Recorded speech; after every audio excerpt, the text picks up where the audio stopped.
Hello, everyone. Welcome to KoBold or KoHome, the all KoBold one shot. I'm really excited to get started today. Before we jump in, why don't we meet the cast that we're playing with? My name's Jeremy. I'm going to be your dungeon master. I'm a comic book translator and role playing game designer. We've also got playing with us Maud. Hi, Maud. We're all kobolds, so I'm going to be Lakari, the monk, which I've never played before. Yay. Claire. Who are you otherwise? Introduce yourself. Maud Garrett. I talk for a living, if you can believe that. And I am very excited to play Dungeons and Dragons. We are holding Maud hostage with us today. Claire? I'm Claire Grant. I'm an actor and I love D&D, and my kobold is a very excitable little sorcerer named Vivi, and I'm so excited to play with you guys. Anna? Hi, I'm Anna. I am a host and presenter and producer, mostly in the geek and gaming space. I specialize in tabletop role-playing live. It's what I spend a lot of my time doing. And I'm playing a kobold artificer named Declan Burt, and he takes science very seriously. We're going to get along very well. Satine? Hi, I'm Satine Phoenix. I just am, I think I'm 50%, maybe 80% Dungeons and Dragons at this point. That's all I do. Game developer, dungeon master, and there's a Kickstarter going on right now, thebardbook.com, all bards and for bard friends. And I'm playing a ranger who's also a cook. So she's a hunter and she's a gold kobold who wears thigh-high boots and just she has 2 sickles and she likes to make sushi. It's very simple. Refined taste. Hi, I'm Jake Stormont. I'm an actor as well. Also love D&D, and I am today playing Crispy, a little kobold warlock who just is a little overconfident and thinks he's always right and is not the sharpest tool in the shed. So we'll see how that goes. But thank you for having me. We actually have live comments coming through as well, and I just wanted to show a few coming through because Satine, Hard book. We got a Jake fan here as well. Look at that tech. Fantastic. And I'm loving this this. live switching. I'm loving this. Okay. Yeah. Okay, sorry. So, no, nice. all good. Today we're going to find out just how in over your heads all your kobolds are going to be getting. It's going to be interesting to say the least. I think I've said that 3 times while we've been on here. I'm curious how this is gonna work out. So, kobolds serve dragons, and you are all some of the most trusted kobolds, or perhaps you're just obnoxious and overeager, and you've talked your way into the esteemed position you have now, which is the position of treasure seeker. Because what better way to prove your worth, prove your dedication to a dragon, than to bring an offering of wealth? There's nothing more important to a dragon than their hoard. And if you could contribute greatly to your patron, well, boundless rewards would await you. Now, that's great. But if you return empty-handed, well, you might just be the dragon's next snack. So, it'll be up to you. Do you risk it all to bring in some treasure and die on the road, or come home with a meager offering that the dragon's going to look down upon? We're going to find all of that out very shortly, because in this game, greed and the line you're willing to run with it is all about what we're doing. Nope, that doesn't make any sense. Greed is about greed. Yes. Inverse the order there. Great. Because that's what it means to be a kobold, and that's what it means to be a dragon. Now, treasure seekers are not just any old kobold. You have been given something special. So I'm going to have each of you roll a d6, and just wait to tell me your results. I'll call on you to get those. But in addition to your results, you each are getting an item called a Treasure Seeker's Medallion. And the Treasure Seeker's Medallion is somewhere on your equipment, somewhere on your body, up to you. It might look different from person to person, probably has some sort of gold to it, some sort of shininess. It might be a gemstone. And when you use it and speak a magic word of your choice, you will instantly return to your dragon. You will take yourself out of the adventure. So you will be hitting stop and saying, I don't want to die. I'm out of here.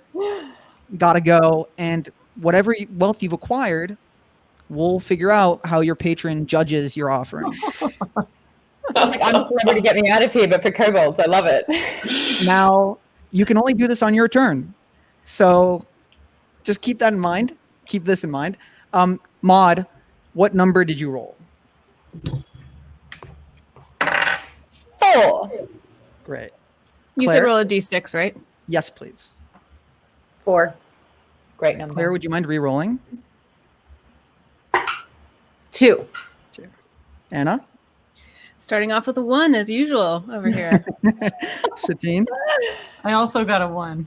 Would you mind re-rolling? I got a 6. Great. I already claimed the crit fail. Can't have it. Is that the one you made? That would make me a 5 then. Is that right? Perfect. Great. Okay, Maud, you have been given, or perhaps you've earned, the Nilbog ring.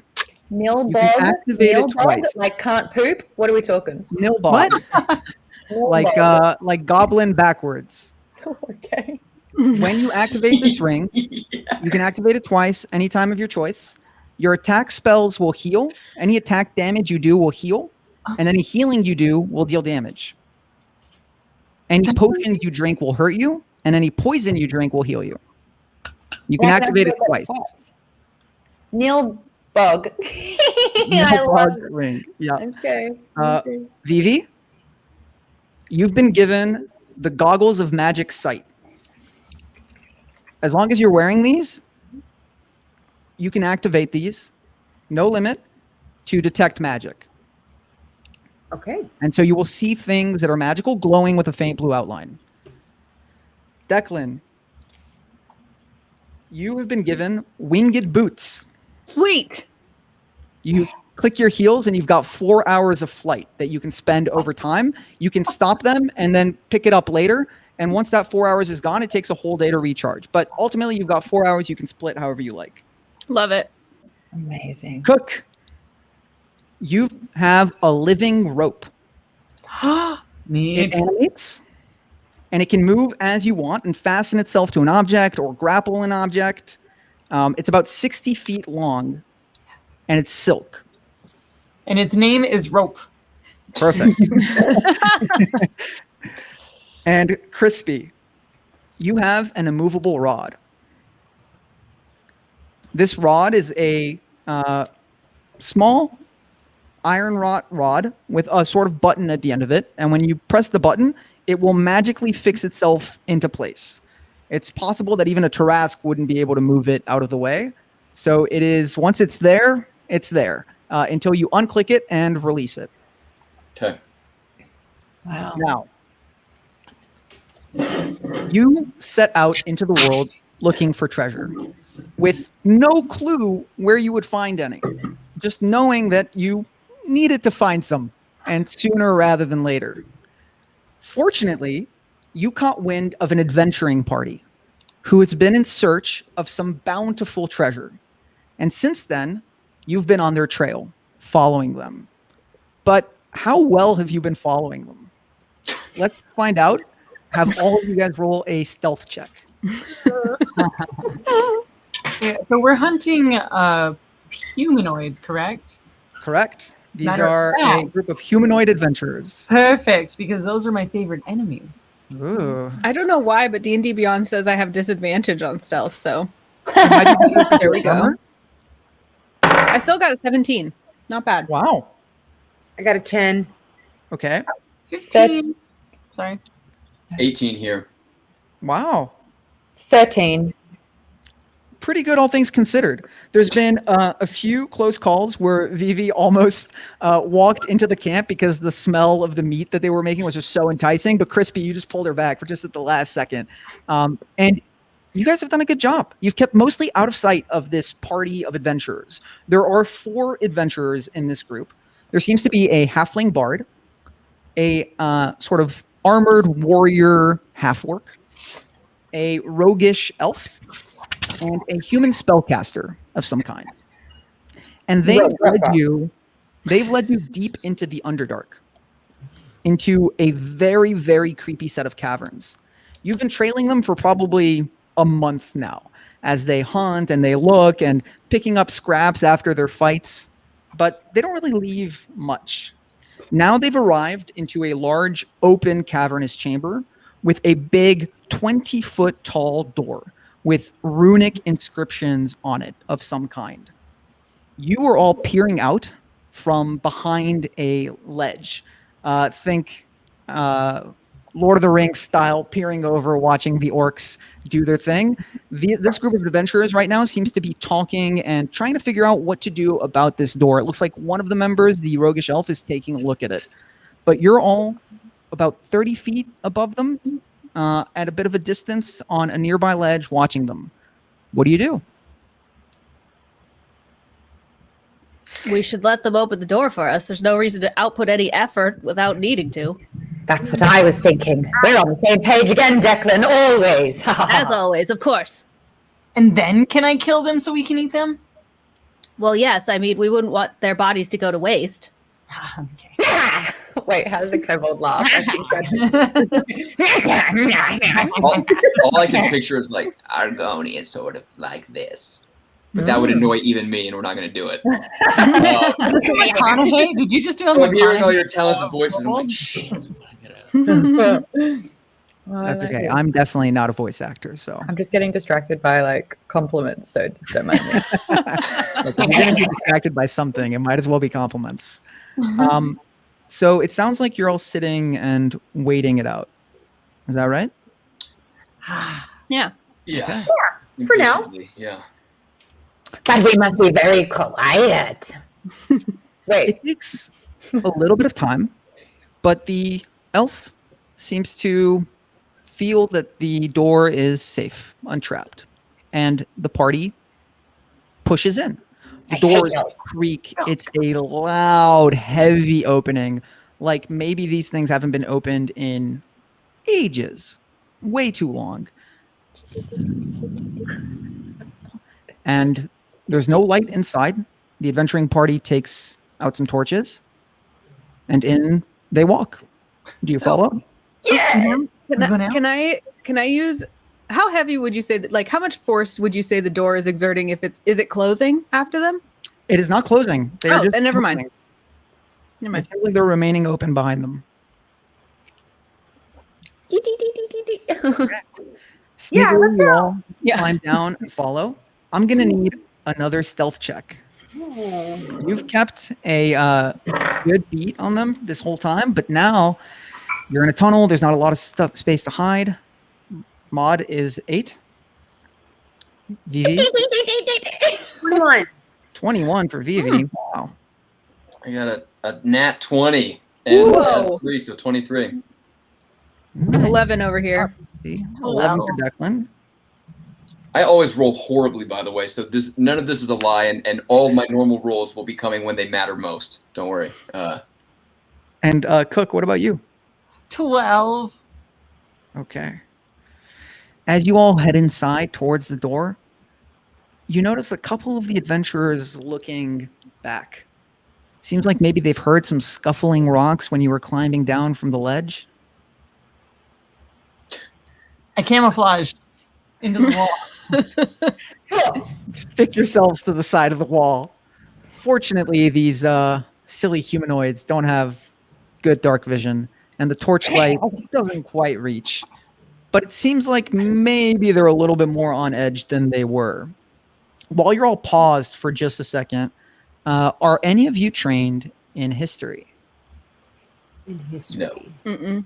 I am a book nerd. I have Arcana, and I like libraries and tomes, and I love history. Well, yes, you're the kobold who are you always reading like books from your dragon's hoard and things like that? It's my favorite. I'm far off princes, far off places, a prince in disguise. It's all what I love. As you take your The ladies position, will get it. That's a quote, and the ladies will get it. Okay.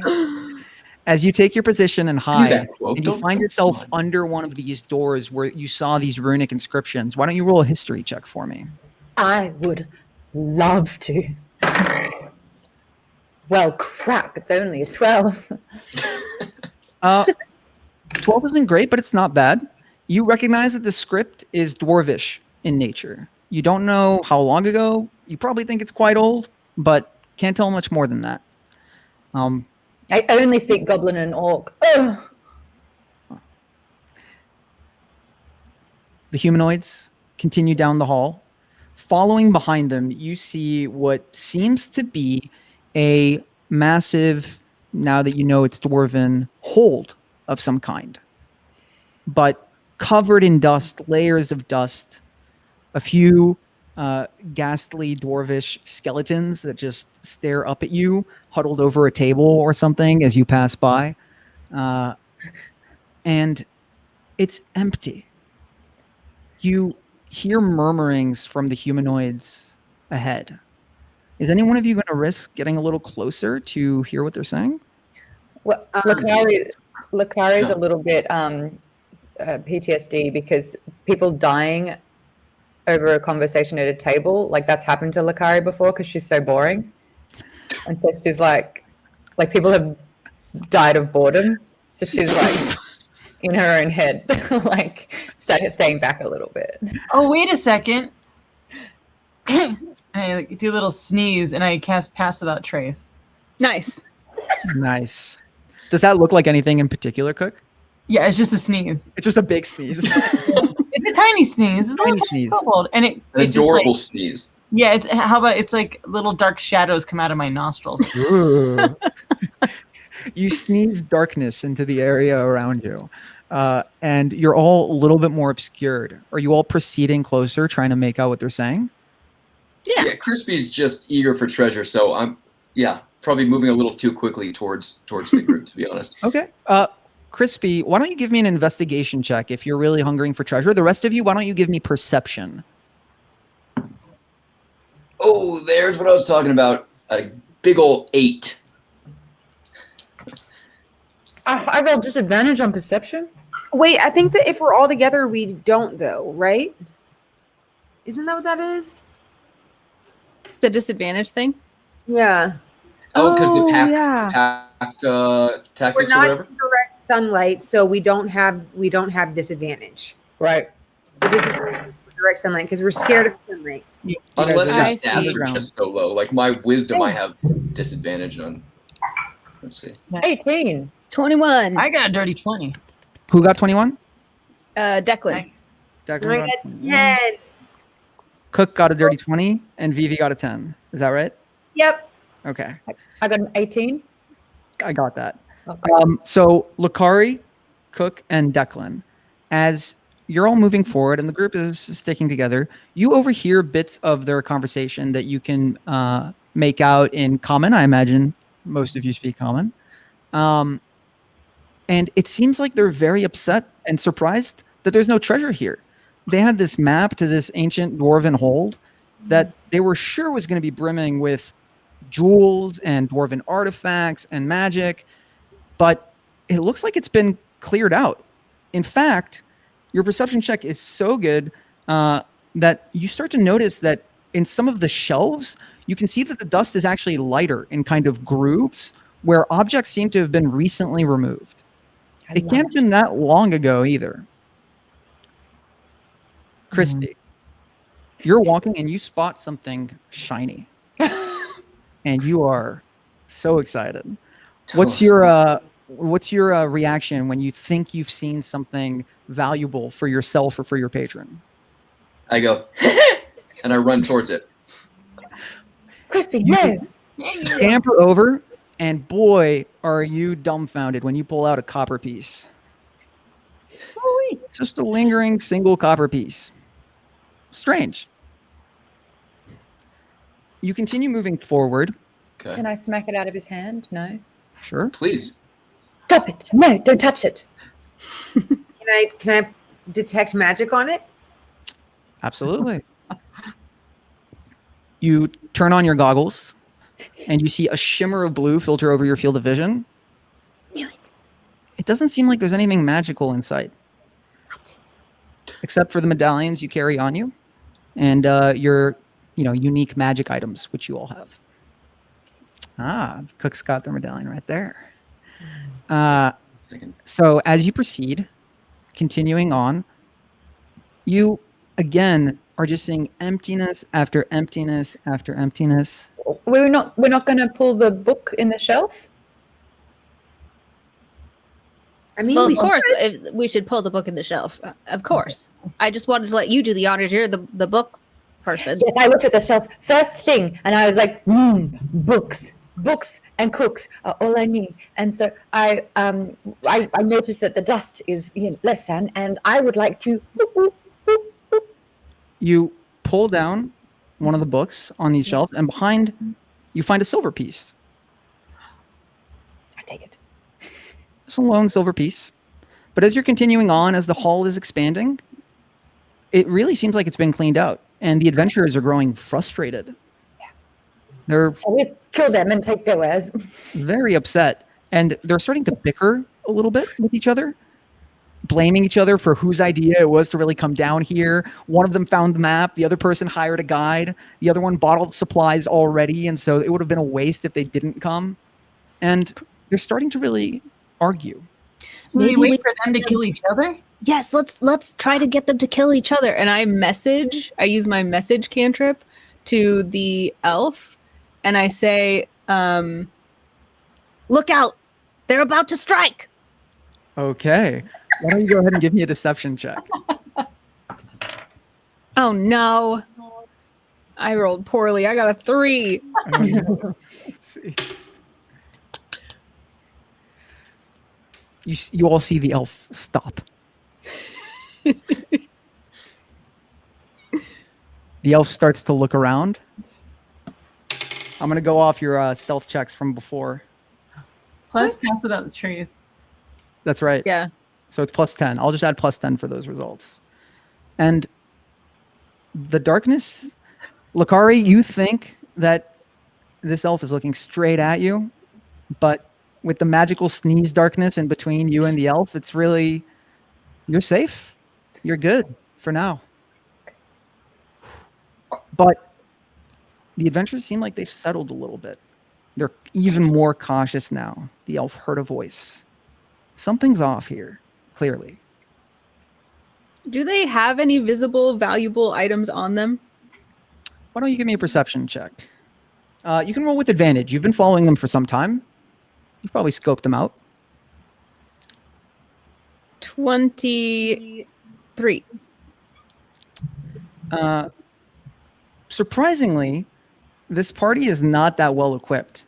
You figure that they might be a little in over their heads. Going this deep into the Underdark, it can be dangerous. There's plenty of stories of kobolds going down here for treasure and dying. This party isn't super well equipped. What you do know that they do have is each of them seems to have a healing potion of some kind on them. Seems like they've taken some precaution. But for all intents and purposes, you guys seem better prepared than they are. These guys seem poor. They're not worth the effort. So we should just eat them? Yes. Crispy, as you're walking, you find a gold coin.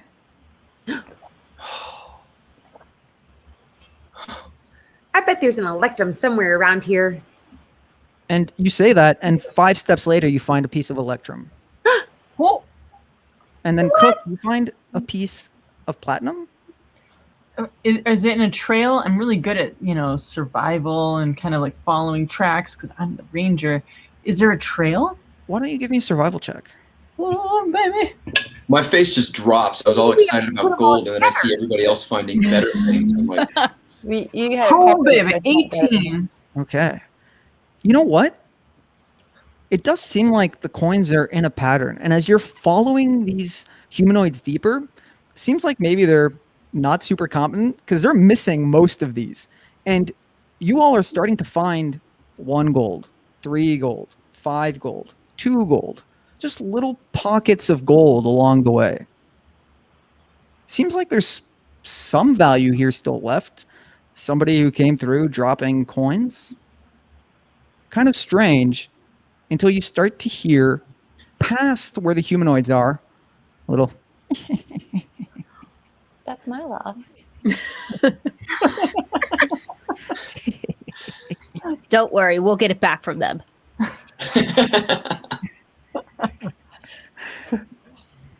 What do? There's laughter. There's something coming from ahead of where this humanoid adventuring party is. I want to know And the joke. you're all What's so funny? further behind them. I kind of imagine if we're passing without trace and finding all this gold and the party is just kind of like looking around, I imagine that they're just standing in the middle of the room and we're just kind of sneakily like, here's 1 coin, here's another, and just kind of walking around them, passing without trace, and they just don't notice us. Maybe they're looking at their eye line and we're passing right below it because we're all kobolds. Let's wait until they spring the trap of whoever's laughing, and then once the laughing person like thinks that they've won by killing, then we can eat the laughing person, and then everyone. That's a really good plan. Did you say eat the laughing person? Yeah, Yeah. delicious. And I Lakari can kinda eat the just, part like- that has the laugh, so Lakari can have their laugh back. I kind of want to like overhear that and just get excited and cast Tasha's hideous laughter on one of the party. Who looks Who the do you most cast on? tasty? Oh, I think I'm gonna do it. Okay. I perk up with my 1 gold coin, not platinum, not electrum, and just kind of cast Tasha's hideous laughter on whoever was the quietest during the argument before. Quietest was probably the sorcerer. Perfect. what's so funny, sorcerer? So, what kind of save do I have to make, if any? Wisdom save? Yeah, it's a wisdom save, and I'm a idiot kobold, so I think you'll probably be fine. But let's just see what happens. Ooh, I rolled 18. Oh, Oof. Yeah. I think you did it. I flick my fingers again, but nothing happens. The sorcerer like chuckles, and then they catch themselves, and they look around. It must be coming from the voice. They charge further inside. They all draw their weapons and rush forward. Nicely done, Crispy. What an intelligent plan. As you continue, you see that they emerge into the biggest chamber you've been to. It looks like an amphitheater of some kind. Where your hall leads, there are 2 staircases that go down each side, about 20 feet until the next kind of floor level. The humanoids are rushing down the party. The adventurers are rushing down the stairs, and in the center of the amphitheater is what looks to be a treasure goblin. It's a large-ish goblinoid figure that, as much as you might call it a goblin, looks like a overgrown imp, and it has a huge sack, like a massive, massive Santa-style bag slung over its shoulder that is overflowing with gold. I want it. I want it. I want it. I want it. The half-orc, the kind of armored half-orc in the adventuring party, screams and yells as it charges the treasure goblin. The goblin, laughing, looks up and takes a few coins out. And as this is happening, you all standing above, the adventurers rolling down, and the goblin standing in the center, we're all going to roll initiative, as it looks like the goblin's getting ready to run. Run! You This is pinned that. full on Diablo treasure goblin. 21. What? I got that minus 20 because I got That's 1. when I roll crit. 14. 24. That's your crit. 11. That's my crit. Jake, you said 11? Unfortunately, yes. And Anna, did you say natural 1? Yeah, Oh, I'm sorry. that's all right. So a total of 3. Okay, so give me one moment to reorganize this. And while I'm doing that, why don't you tell me what your battle prep looks like for all of you, or case prep as it may be. I think Declan has these like kind of steampunky goggles that are like flipped up. So there's a frame, but there's nothing in front of Declan's eyes, but they're flipped up like this. So he's like, "Let's go," and flips them down over his eyes. He thinks that looks really cool. Nice. Oh yeah, Lakari with her studious look just starts to slowly take her glasses off, fold them, and then just like puts war paint on and goes from this super innocent looking librarian to this baller, no F's given kind of psychotic machine. Crispy's just been like biting the 1 gold coin that he has, and he's like, and he slowly lowers it and just kind of like twitches a little bit and grins and is just ready to get more. Come on. Vivi's very excited Oh, Maud. and like really can't wait to like fight everybody or watch people get fought, and is just kind of like bouncing up and down, trying to be quiet, but she really can't contain her energy right now. Cook gets out and says, "Hey, rope, rope," and it just kind of snakes up. And I'm like, I just go, tie his legs up. And I'm looking at the goblin, and it goes.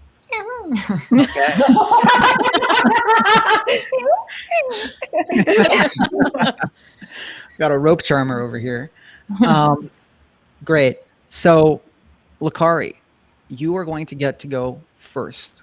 Fantastic. So I've never played a monk before, so bear with me.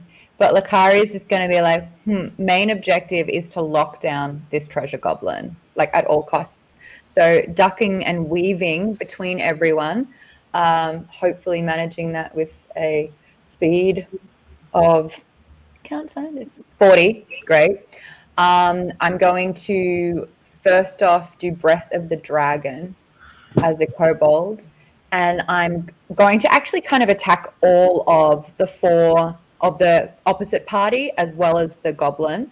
Got it. And I'm They did like, split into kind of 2 down each set of stairs, so you can maybe hit half of them as you're going. which are they both leading towards where the treasure Yes, goblin the 2 is? staircases. Essentially, you're all on this upper platform, and there's 2, amphitheater-like stairs, and the goblin is down here. So how far away would you say the Sure. treasure goblin is then? The goblin's about 60 feet away. Okay. If you were to go down the stairs, if you were to try to jump over the ledge and just go directly, you could maybe get there in 45. Cool. So I've got 40 feet of walk, and then my dragon breath is actually 30 foot.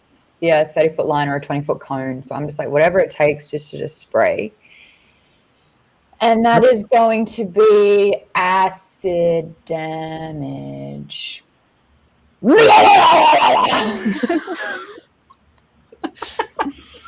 So for your Breath of the Dragon, do I need to make a dex save for everyone? It is DC 12, please. Okay.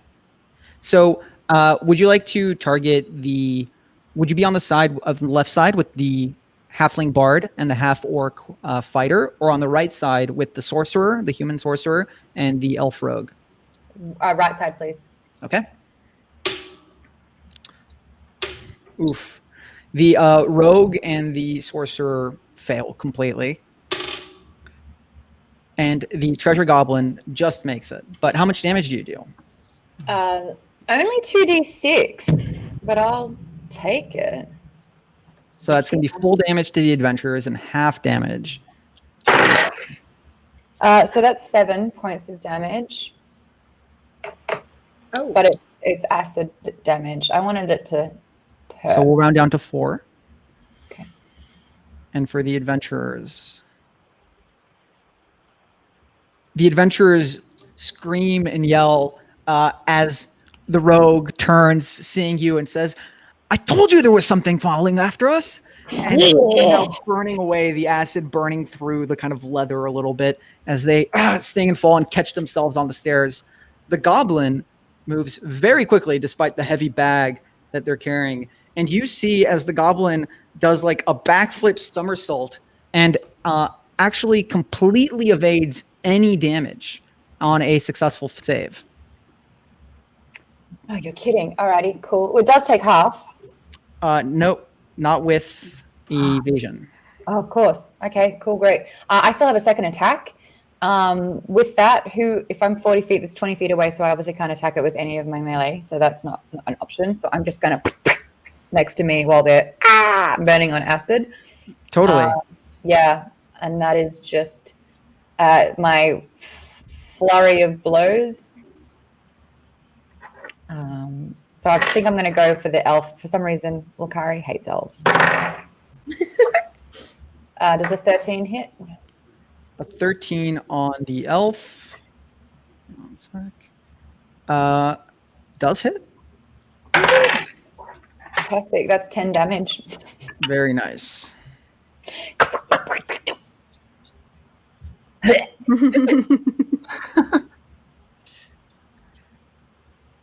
Jeremy, I assume we're not worrying about basic spell components and stuff for this one shot, yeah? Definitely not. No. If you Great. want to narratively say that you have them on you and want to use them in some creative way, feel free. I just don't want to break any rules. Well, the most important thing in D&D is the rules. The rogue buckles slightly as you just hit them. This rogue does not look particularly hardy. It doesn't seem like he can take too much more than this, as you just have completely caused him to stop in his tracks and catch himself on the stairs. Cook, that brings us to you. Okay, so I'm gonna hunter's mark that goblin. Nice. The money Great. goblin, and then my rope is gonna jump first, and it's just gonna jump straight down because I imagine it doesn't have any hit points. It's just a rope, and it just is gonna pick the shortest shortest route there and go directly for the legs. However long that I don't know its movement. It is 60 feet, so I'll leave that Yep. up to you. No, the rope will definitely reach. Just to let you know, the rope does have hit points. It's an AC of 20, and it has 20 HP, the silk rope.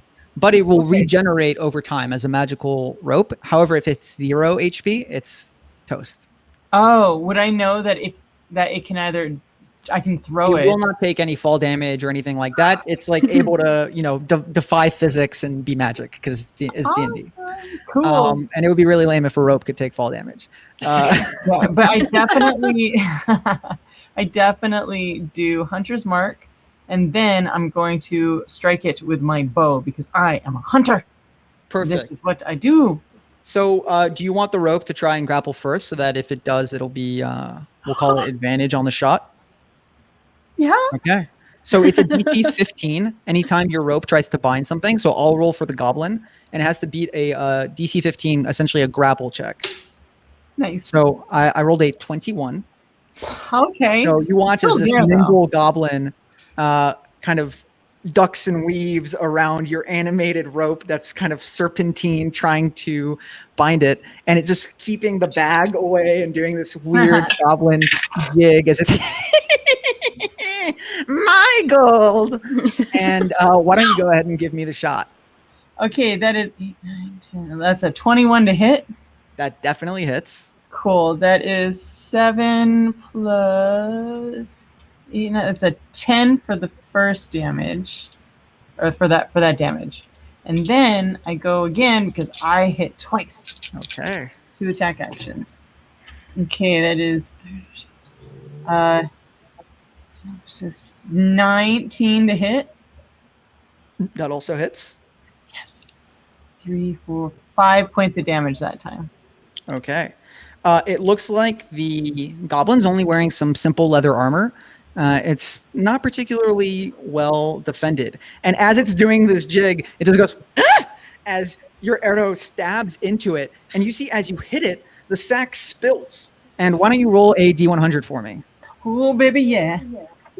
It's an 84. 84. It seems like a large sum of gold just drops out of the bag, and it quickly grabs back hold of it and, tightens its. But it looks like when it gets hit, it gets a little distracted, a little clumsy. The adventurers go next. The elf, seeing you, is ready to fight, but the halfling on the other side, Lucari, fortunately gets the elf to turn his attention away and says, focus on the treasure goblin. We've got to get the treasure goblin. And they all start to charge after the treasure goblin, each of them unleashing their attacks. It looks like the bard pulls out a crossbow and tries to shoot it. The fighter is going to run in swinging with a sword, but unfortunately will have to take both of its moves to get there and to start swinging. The rogue will get there quickly and try to stab, and the sorcerer, it looks like, will cast a firebolt. And as they do... Oh, wow. 3 of them hit, and you see a bigger pile of gold spill out as the firebolt impacts and the crossbow impacts as well. A little bit of blood, weird green ichor, starts to spill out from the treasure goblin, who is going to use one of its legendary actions to blink away 30 feet. Which direction? Deeper past the amphitheater, where it looks like, now that you're seeing ahead, there is a large ceremonial hall. It looks like maybe a place of resting, an important place.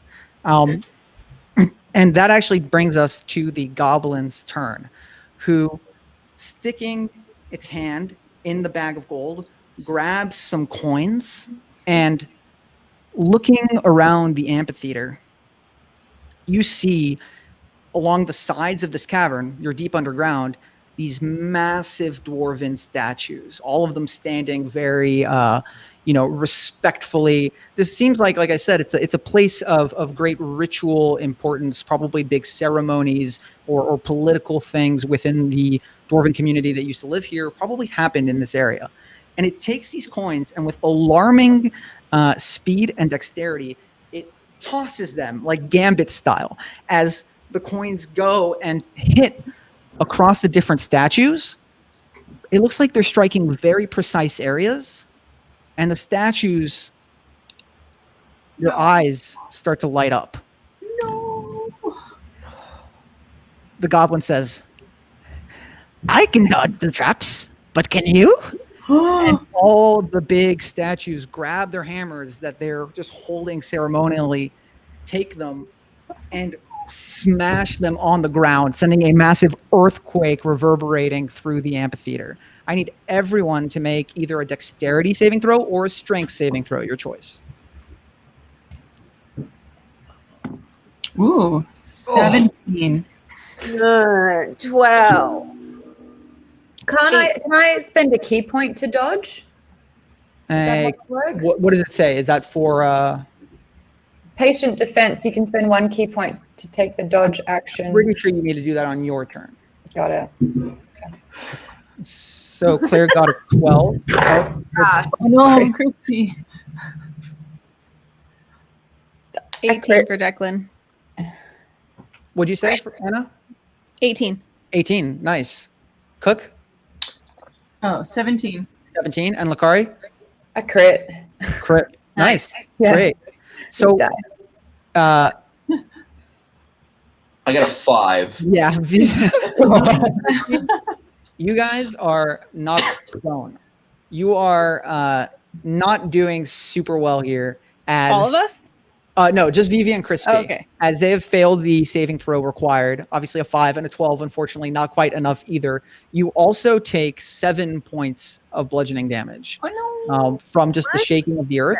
The rest of you stay standing, but you take 3 points of bludgeoning damage. Ow. And now, as you see, the treasure goblin continues to run, and as it's doing, it's triggering traps behind it. So we're going to shift away from initiative combat into. Don't I get to go? We will do your Okay. moves. But after this round, we're gonna shift away from initiative combat into a chase, which is essentially we'll finish this round and I'll give you all the rules for the chase. It should be pretty simple, but I imagine you all really want to catch this treasure goblin, but the adventurers do too. So we're going to get to Claire now. Vivi, it is your turn. Are any of my fellow kobolds, because we're all sort of, you said away from everything in the beginning? You're standing up on this kind of like entrance area to the amphitheater where the stairs lead down into it. And have any of my little kobold friends gone down into where everyone else is? I think Lakari's closest on one of the stairs, and Cook was commanding the rope from afar. Okay, so if I just like throw fireball down there, I just have to worry about Lakari. Just do it. Just Do it. Well, luckily Vivi has this. She has a sorcery point. She can throw a careful spell, right? Nice. All right, I'm gonna do that. I'm gonna throw a careful spell so that Lakari can have advantage on her saving throw, and I'm gonna throw fireball down there on all of them. Great. And you're going to be catching all of the, well, actually, you're going to be catching the rogue and the fighter amongst the adventurers. So it's a dex save, right? Against what is your DC? 15. Okay. So Lakari gets advantage.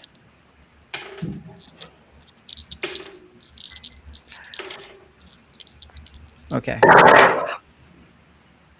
Dirty 20. I have a +7 for my dex. Very good. The treasure goblin succeeds, which means the treasure goblin will take 0 damage. Stupid. As it is able to continually take 0 damage when it succeeds on a dex saving throw. As you see this goblin just bouncing over 30 foot into the air over the fireball and just landing back in like a 3-point landing with the bag in one hand. Nice try. The adventurers are Do we not hold so up scorecards? Is that yeah. A bunch of other treasure goblins appear and hold up scorecards, and then they disappear. The adventurers are not so lucky, and they all fail. So, Vivi, why don't you go ahead and roll damage? 66. 24 damage. 24. what? Wow. Okay.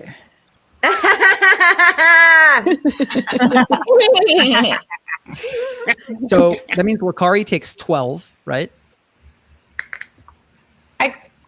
Dirty 20. You take half damage on a successful save. But it's 24? So 12. That's better. However, Vivi, you also incinerate the rogue. Between the acid breath and the punch that Lakari gave this elf, this suspicious elf is gone. So why don't you define how that looks like for us and what the elf's final moments are? He looks around to his friends as his skin is on fire and getting pre-roasted for our enjoyment in the very near future. He looks around to everybody and he just goes, "I'm toast."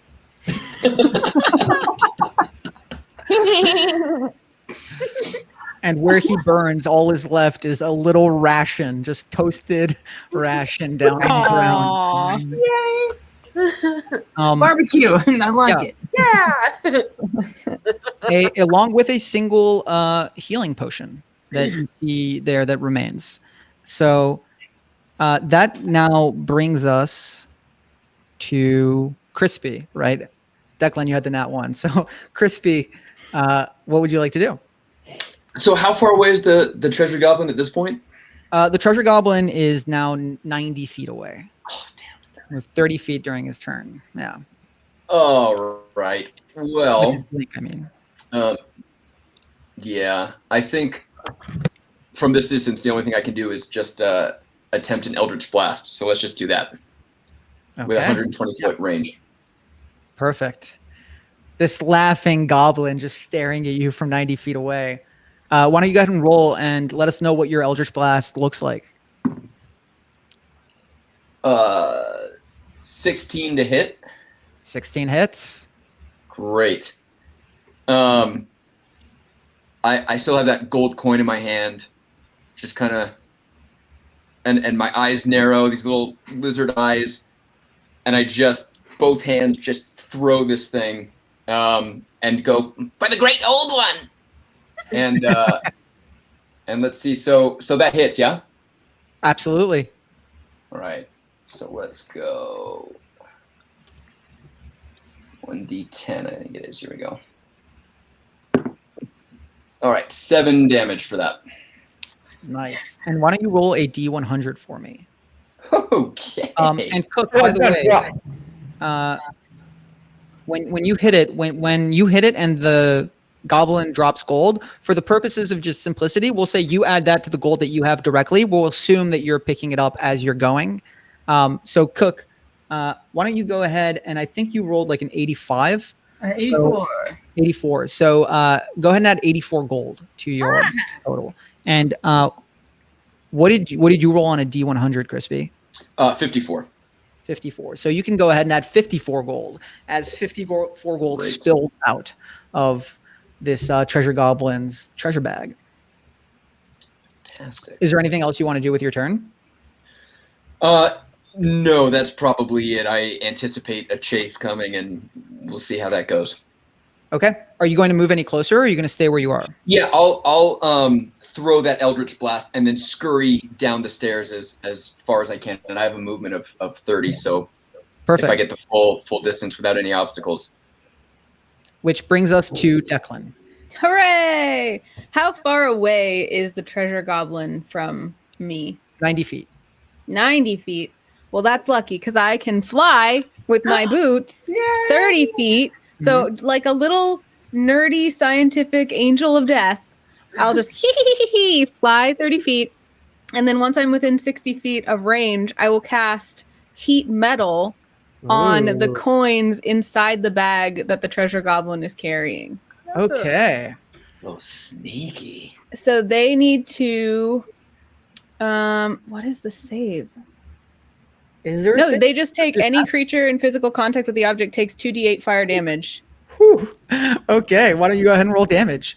Sweet. As the goblin is trying to keep the gold from falling out, and then the gold just starts sizzling.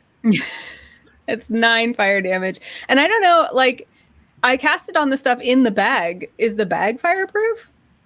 It does seem like the bag is magical. Ah. It seems like it might just be a giant bag of holding. Cool.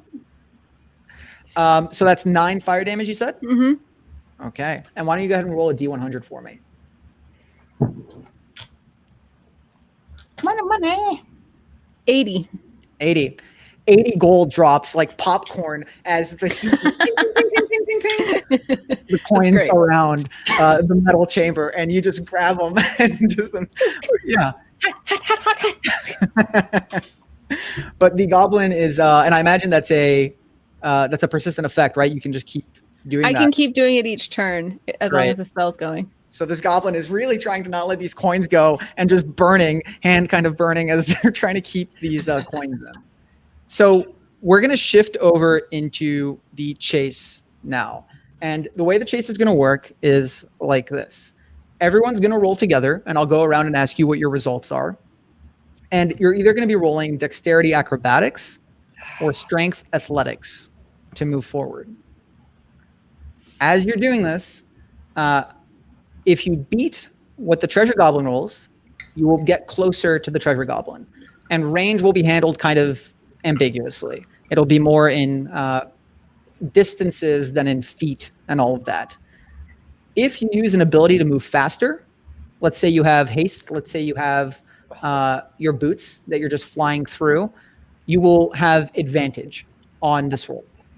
If you use an ability that does not help you go faster, let's say you want to try to shoot an attack at the goblin, let's say you want to try to blow up some traps that might be falling your way, or you want to attack the adventurer, take a second to heal yourself, you'll still be running at the same speed. I'm not going to penalize you on any sort of speed. You'll just roll at disadvantage for this roll to see whether you're getting closer to the goblin or not. So why don't we go ahead And start with that. I'm going to have everyone roll dexterity acrobatics or strength athletics. And I will ask you all for results in a second. Ooh. Declan's not much for sports. Neither's Vivi. Got a nat 20. Dang, Is that a that's a good storm guy. rolling 20? Sure is. I also rolled a nat 20 for the treasure goblin. Dang. Oh, no. 19. Balls. Can I roll for my rope? I'm going to say no. It'll go on your turn. Oh, and I did forget on your last turn, it's a bonus action to command the rope. So okay. when but you have the hunter's mark now, so it's not a big deal. And I actually just rolled another nat 20 for the adventurers. I don't know what just happened, but How do I boot you off the stream? very easy. TPK. That's ruthless. Well played. You know, just throw that term around. Come on. What's the matter with you? It's a one shot. That's true. Okay, so we've got Crispy with a nat 20, which comes out to 23 with my bonus. great. Cook, 14. great. Declan, 7. okay. Vivi, 8. Lakari, 19. okay. Now, for the purposes of this, I'm assuming you are all giving chase, right? Yeah. Okay. So as you're charging forward, the imp heads first, and everyone is behind the imp. The imp has a +8, so with a nat 20, it is a 28. As the imp charges ahead, keeps running, and takes coins and triggers traps behind them. Everyone who rolls behind the imp and not high enough to avoid the traps must try to resist the effects of the traps, which in this case, as you're all charging into this hall past the amphitheater, swinging blades start to come out from the sides of the wall. Cook, Declan, and Vivi, you all need to make a dexterity saving throw as these swinging blades are coming through. Do I do that at advantage because of my flying boots? I'll say sure. Yeah. Cool. You said dexterity saving throw? Yes. Jeremy, is there any kind of like, I have the speed of 40. Does that count towards anything? Like my speed is a little like 5 to 10 more than everyone else? Yes. Count that in general as a +4 modifier to your rolls for this. So just add +4 flat because you have a higher base speed. So that would put you at a 23, which would be equal to Crispy, right? Yay! Great. I rolled 21. 21? Yeah. Okay, Cook? Double deuce. Okay, nice. Declan? Oh, 13. That's me. 13. I'm Declan. You all save and manage to avoid the brunt of the swinging blades. So instead, you only take 7 slashing damage. Oh, sorry, 4 slashing damage as blades just take a little bit off your tails as you guys are running through. But it's fine. It grows back. It's got a tail cut. I don't like it. So My tail is... We are the dragon's finest. now, right now, the goblin is taking some distance. We're going to go into another round of the chase. Are any of you going to use any sort of ability to speed up or another ability to try to impede some progress, stop a trap? What would you like to do? Free flowing, anyone who wants to do something can. I want to cast a spell to get this guy to stop moving so fast. Okay. I would like a spike growth. Ooh. Nice. Yeah, 20-foot radius centered on a point, which is wherever that guy is.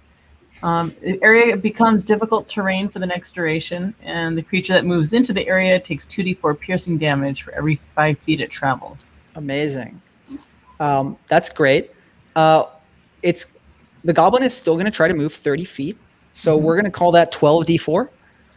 So why don't you go ahead and roll 12d4 for me in advance? And the goblin's going to roll with disadvantage on this turn. However, because you're slowing down and casting, you're also going to roll with disadvantage on this turn. Okay. Anybody else? How tall are the ceilings in this kind of tunnel that we're giving chase in? Looks like they're maybe 30 feet high. enough space for Declan to be zipping around with the winged boots and dodging over the blades. I have Does one it- more. You Go ahead. Does it count as another action to continue using my heat metal spell? Let me check. It's a bonus action on each of your turns. Well, I mean, just is that going to slow me down? Is what I Oh. mean. I see. No, I'll say it won't. Cool. So Yeah. Declan's just going to keep booking it and like. Bzz, bzz, bzz. You're just zapping the kobolds Yeah. as he's trying to run. And- Awesome. And as I look up and see Declan doing this, does it seem to be working? I mean, does flying avoid these traps? Flying seems to make it easier, for sure. All right, I'm gonna.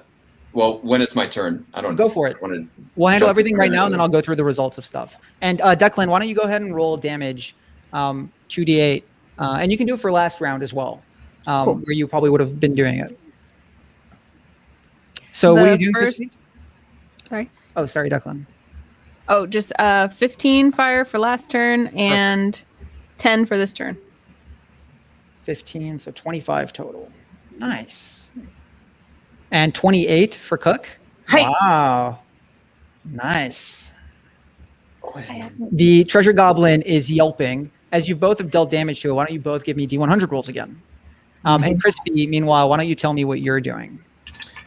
So I'm gonna run and look up and see Declan zipping by, and activate my immovable rod like a little tiny jousting pole, and then cast fly and try to give myself a little momentum and join the chase that way. Amazing. So Cook, you get another 73 gold as the gold falls from the spike growth, and the spikes just bounce them back, and you just, yep.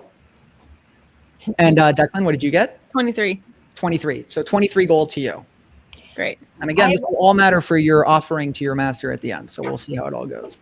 I have another question about my insane speed.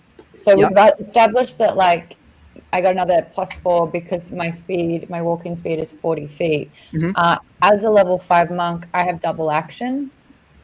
So if I'm doing double movement twice, is that 160 feet per turn? You have double. You can dash, which is just would be 80 feet of movement. You have double attack, but it's not double dash. movement. Oh, okay. You might have step of the wind, which if you use that, I'll allow you to roll triple advantage. I don't care. We'll break the rules. Full advantage. Yeah. So if you want to use step of the wind, you'll just take that out of your key points. Yeah. And if you want to roll triple advantage this time, you can. But we've now got Crispy in the air. I got a +11. Would you say, Lucari? Well, if I have if I'm adding my dexterity and then my addition for my movement, like I'm good. Yeah, you're going to be pretty fast. Yeah. So you've only got a little bit of ground to make up. Vivi, are you doing anything in particular, or are you happy to just keep running for now? Can I like try to cast a spell on him? Absolutely. I would like to try to cast. How far away is he from me? How far is the range of your spell? 90 feet. We'll say it's great. Okay, I'm gonna cast chromatic orb on him and shoot Ooh. fire damage out at him. Well, I'm gonna try to. Okay. I'm gonna try. 17. 17 hits. Ooh.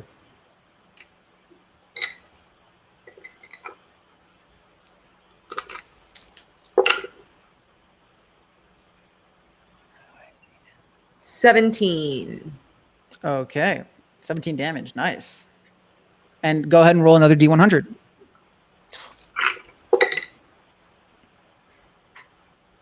$89. 89? 89. Okay. 89. You see a hint of a gemstone. And the goblin just quickly puts it back in the bag. And 89 gold pieces fall out. You can go ahead and add 89 gold pieces to your inventory. The adventurers, by the way, have succeeded their saves. They're still getting beat up. The fighter especially looks like he's in a rough shape after those slicing swords. But the bard and the sorcerer, surprisingly, are doing all right. The rogue was the first to go. The rogue went first with all the traps. Okay, so we've got 2 kobolds flying. We've got spikes in front of the treasure goblin, got heated metal. We got a lot going on right now. Everyone go ahead and give me another dexterity acrobatics or strength athletics as you're muscling or speeding your way through. If you attacked, you roll with disadvantage. Double 10s on the die. So I'll go around and get everyone's rolls in just a second. And the goblin is rolling with disadvantage.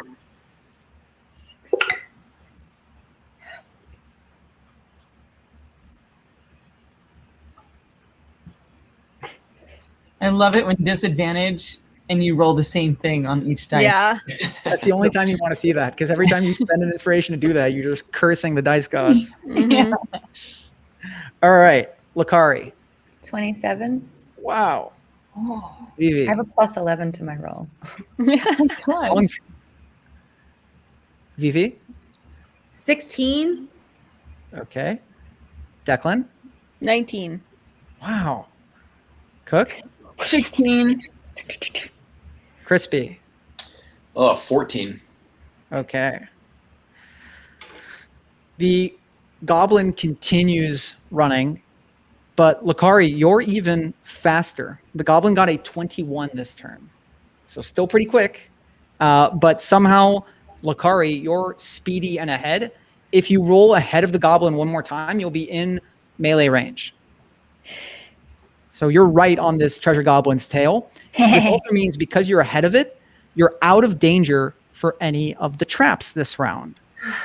As for the rest of you, the adventurers, seeing you all running side by side, throw caltrops in the middle of your path.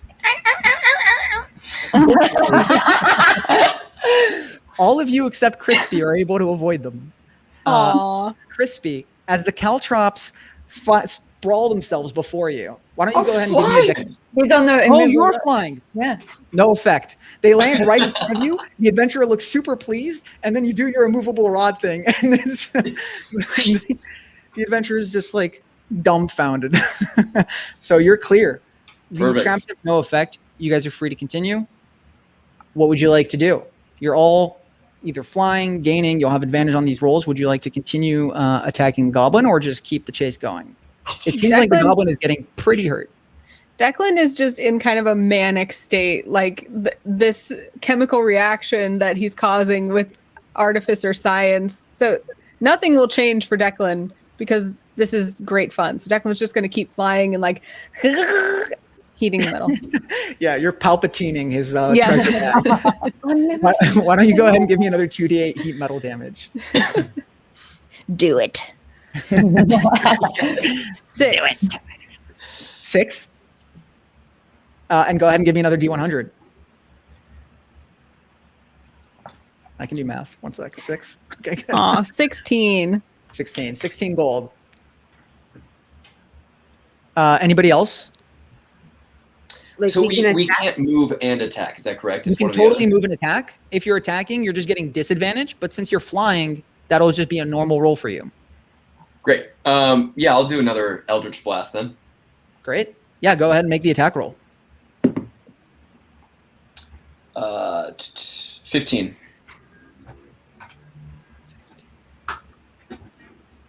15 definitely hits. Fantastic. As the That blast is- again zaps 7. the kobold in the butt and sends him flying up, and the bag spills behind. Somewhat limited power. Sorry. How much damage did you say, Crispy? 7 damage. 7 damage. Okay, and another D100. Fantastic. Waiting for those 90 pluses, you guys. Finally, 87. 87 gold. So I'm- Very close. Again, just a hint of a gemstone hidden underneath. It looks like there's much more than just gold in this bag, but it's all a little deeper inside. Okay. So we've got Declan heating metal. We've got Crispy shooting another Eldritch Blast. You're going to fire? I'm going to do my 2 arrows. It's already hunter's marked. And my bonus action will be like, go for the legs to my rope. Perfect. So do you want to have the rope go first, or do you want to shoot first? Oh, rope go first. Okay. Yeah. So it's a DC 15 dexterity saving throw. That is a 19. Unfortunately, the goblin just smacks the rope away with the bag, and Ropey just bounces back unharmed, but ineffective for right now. Go ahead and make your shots. Is this 9? Does a 16 hit? 16 does hit. All right, that'll be 5, 6, 7, 8, 9, 10 points of damage. Very nice. And then, oh yeah, okay, that's a dirty 20 to hit. Yep. And 5, 6, 8 points of damage. Nice. This hardy goblin is, starting to slow a little bit as stumbling. Go ahead and give me a D100 roll. 100! Dang! 100! Very nice. She just catches the entire sack of coins. Just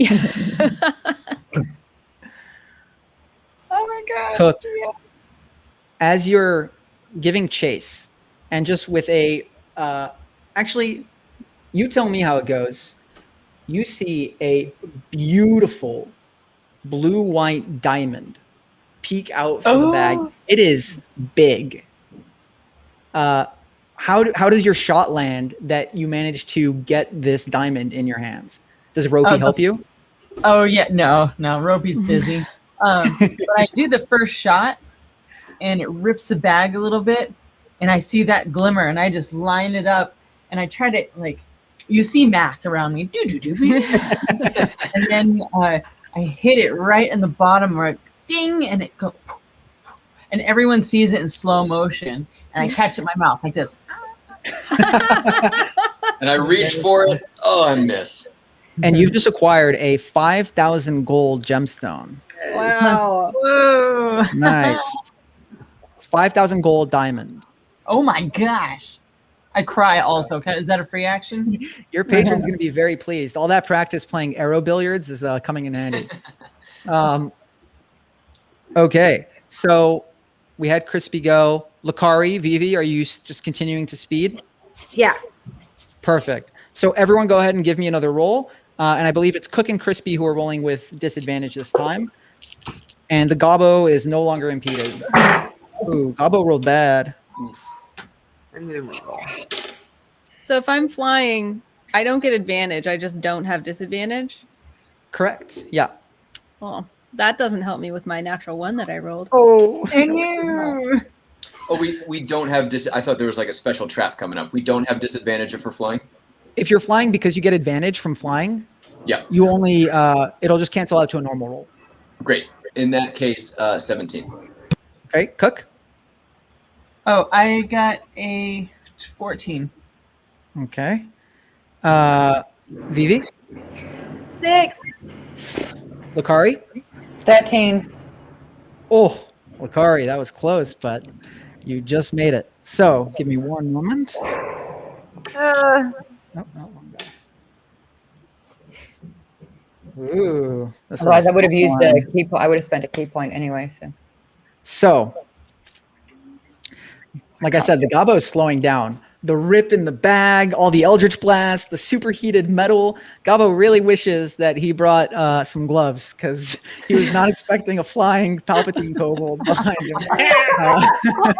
He needs oven mitts. He needs oven mitts. The new upgraded line of treasure goblins coming out next year will all have oven mitts.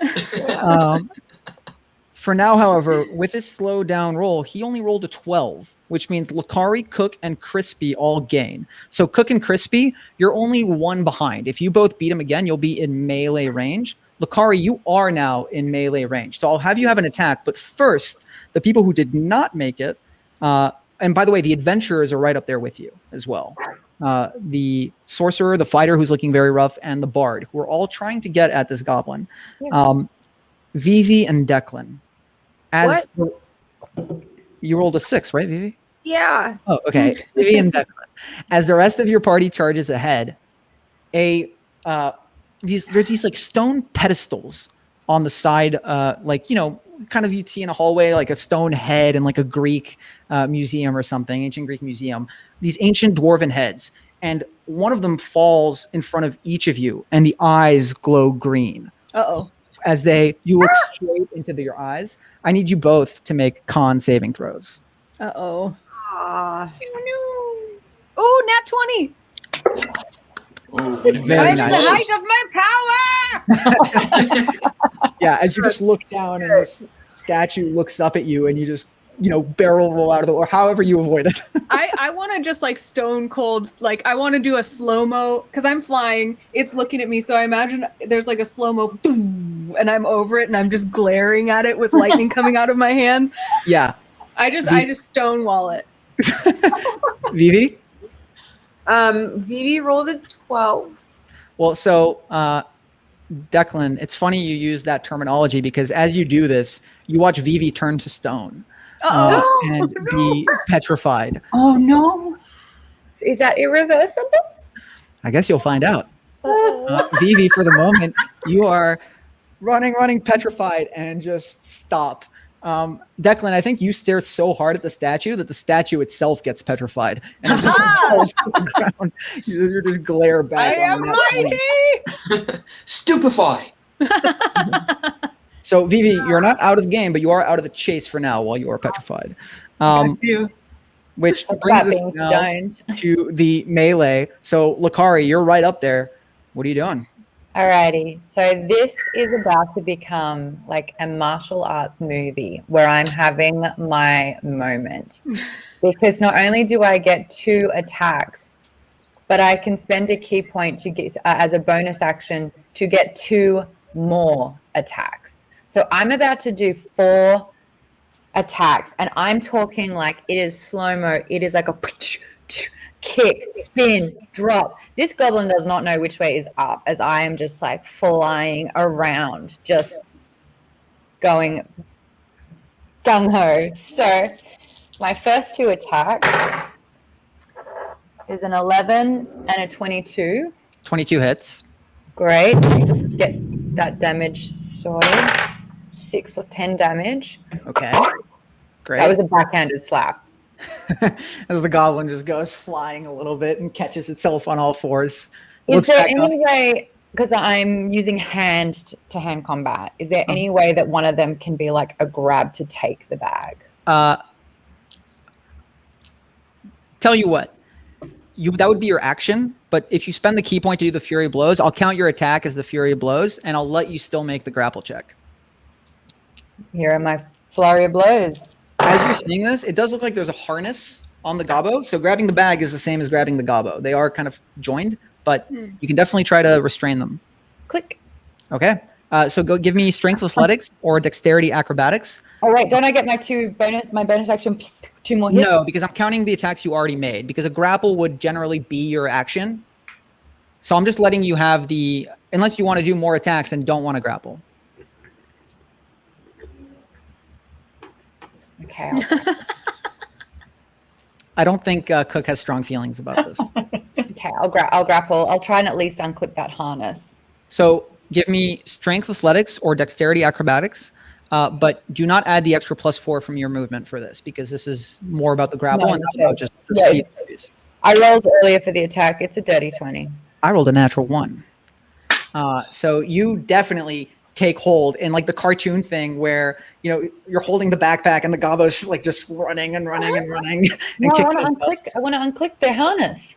Well, we'll get to that on your next turn. You are just holding on to this gobbo right now. You have the sack. Don't forget. Can I whisper in his ear? Sure. We'll get to that. I want my laugh back, bitch. However, I don't actually forget. have a quick question for Lakari before we move on, if it's all right. Of course. I'm just curious, as you've been giving chase, have you been running on 2 feet, or have you been full lizard, like on the wall, on the ground, like Attack the block. So my back legs are moving so fast that as I'm leaping forward with the front ones, they're almost like wheelbarrowing, like in the air. I just want to make sure I'm picturing it right. Cool. Yeah. Thank you. First of all, Lakari, give me the D100 for the damage you did deal. That just stuck a little. Hold on.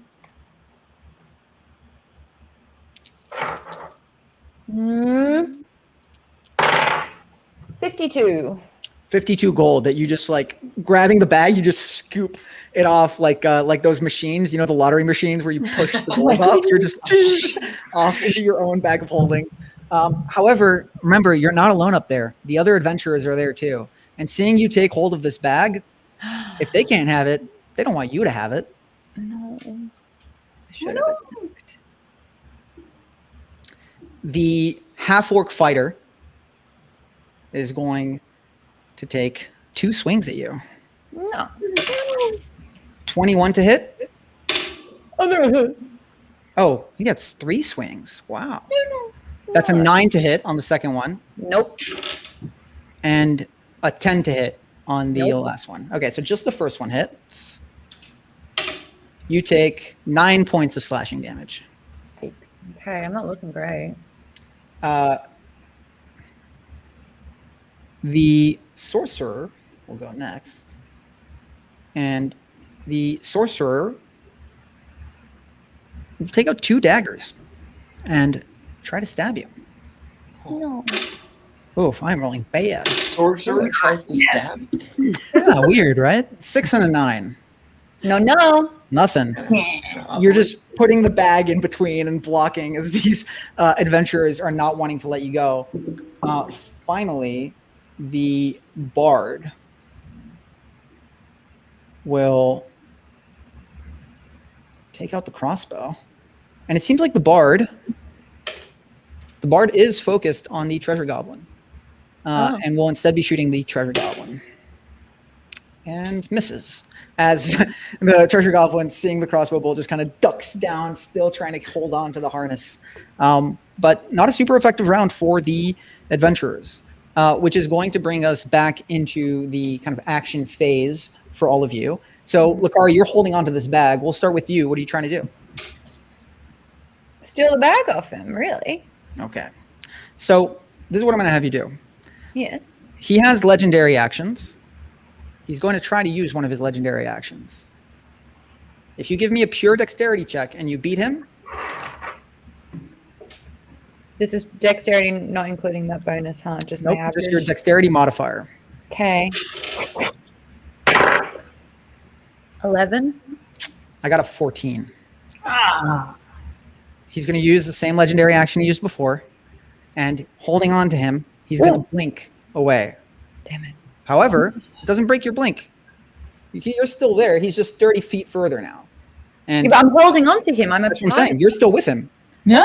He just brought you 30 feet forward, and he seems a little surprised. Like, that's not what he expected to happen. Seems like you've got a really good hold on him. Cool. Everybody else? Oh yeah. I'm going the to usual. rope get Vivi, and I'm gonna get a rope to go grab Vivi's legs to make sure Vivi's drug along with us. He's getting dragged along, traps flying by. This is with advantage if we're flying again, right? That's right. If you're not taking any attacks, you will be with advantage. And if you're doing your heat metal and your Eldritch Blast, feel free to roll those.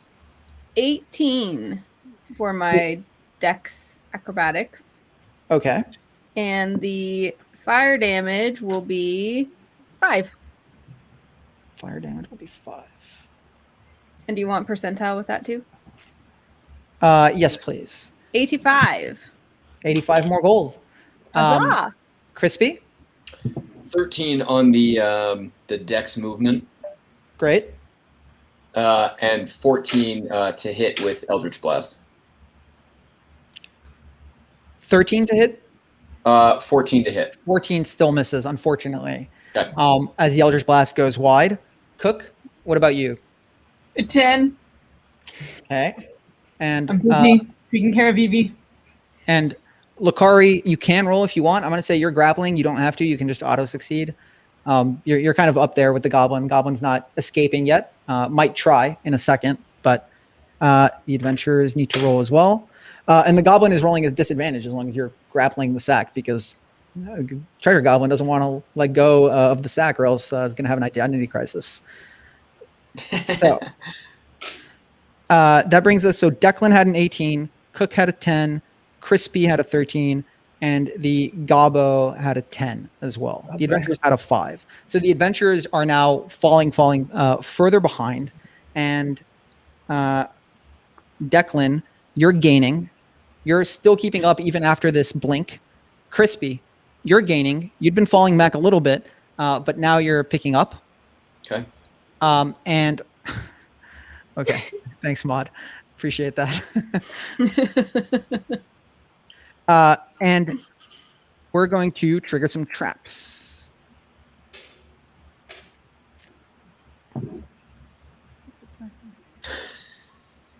Okay. Oh, this is fun. Cook and the adventurers. Cook, as you're running, and you catch a magical glint to the left, and you look, and it's a mirror. And damn, you look good. Why don't you give me a charisma saving throw? Got that gold skin going. How about a 1 on the dice? Oof. How about that? You look so good. You got to take a second to just admire yourself, and you just stop, and you're just looking. Man, this mirror makes you look great. This dwarven glass, it's working for you right now. If you want, you're welcome to take the shiny mirror and add it to your bag after this turn is up, but you are essentially getting a little further away, so you are slowed down a little bit more. I got a bow. I'm fine. The shiny mirror is worth 1,000 gold. Like, take the mirror. Gosh, you are like making bank. Gosh. And the adventurers, same thing happens to the adventurers. Let's see how vain these adventurers are. I got pretty vain. I don't know. And okay, the sorcerer and the bard both continue on and like manage to avoid it.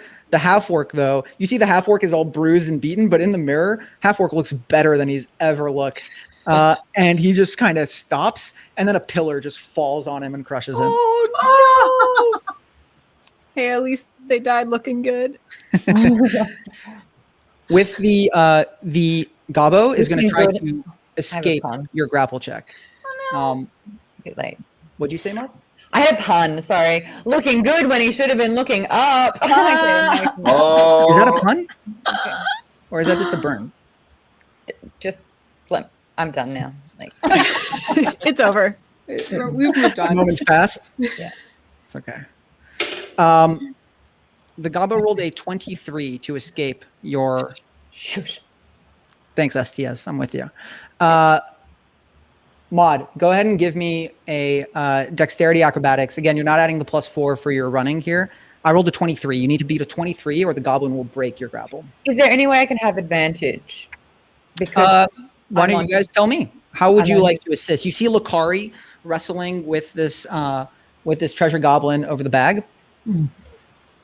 What if that is pressing the heated metal closer onto the treasure goblin and I'm about hurting it. it more and the distracting treasure it? goblin actually rolls a disadvantage. Because I'm actually aiding. I'm helping. I'm aiding Lakari. Okay. Does the immovable rod that I have when it goes rigid, does it expand or is it just It does not. becomes immovable? It just becomes immovable. It just stops in place. Okay, that ruins my plan a little bit. You got to pin him down with that. I can try it. Any other ideas? I mean, I like the I'm heat on metal. I'm on his back, yeah. I'll let the I'm- heat metal give you a +2 on this. I don't think it's worth full advantage, but I think it is impeding a little bit, but he's already taking a bunch of damage from it. Alrighty, I'll do it. Oh, thank God. I rolled a 19. Plus So? 7, plus 2, 28. Ooh. Does not break your grapple. The treasure goblin is still stuck. At Wow. what stage can I unclip and pull away? You would have to defeat the treasure goblin. But then can I, as a bonus, because I get 2 attacks per turn, can I attack him? In the net, like sharp ones. Just like fish hook him. Just I think if you try to attack, you would have to let go of him. I just don't see that logic. I think you would have to let go of him. But if you down him, then he'd be down. No, I'm so sorry. One of my actions is a headbutt. Ah. I'll let you have one of your actions as a headbutt. I think doing something like a Fury of Blows would be a little No, I can headbutt. much, but a headbutt is more than welcome. Great. Go ahead and give me that martial artist headbutt. So this is my second turn. This will just be part of this phase right now. Because I can then spend a key point and do this 2 more times. Sure. Okay. Does a 17 hit? 17 does hit. Yeah. Okay. Take 8 points of damage. Okay. Does a 13 hit? 13 does not hit. That's a crit. Crit hits. Crit headbutt. What do you do? Double the damage? Uh-huh. You can double the damage or double the dice. Up to you. Oh, okay. Bear with me. 20 damage. Okay. You don't double the modifier, right? Oh, I don't double the mod, then 16 damage. Okay, great. That's a nasty headbutt as this treasure goblin now has a mean green ichor nosebleed. As just kind of a little dazed. Doesn't look like the goblin's standing on much now. Great. The goblin's struggle is getting desperate. I'm going to have everyone roll again. It looks like this race is about to culminate. The goblin's going to use another legendary action to blink ahead just to stay out of the range of, like, out away from everyone. Again, Maud, you're still with the gobbo. So for now, You're not going anywhere. goblin's still rolling with disadvantage.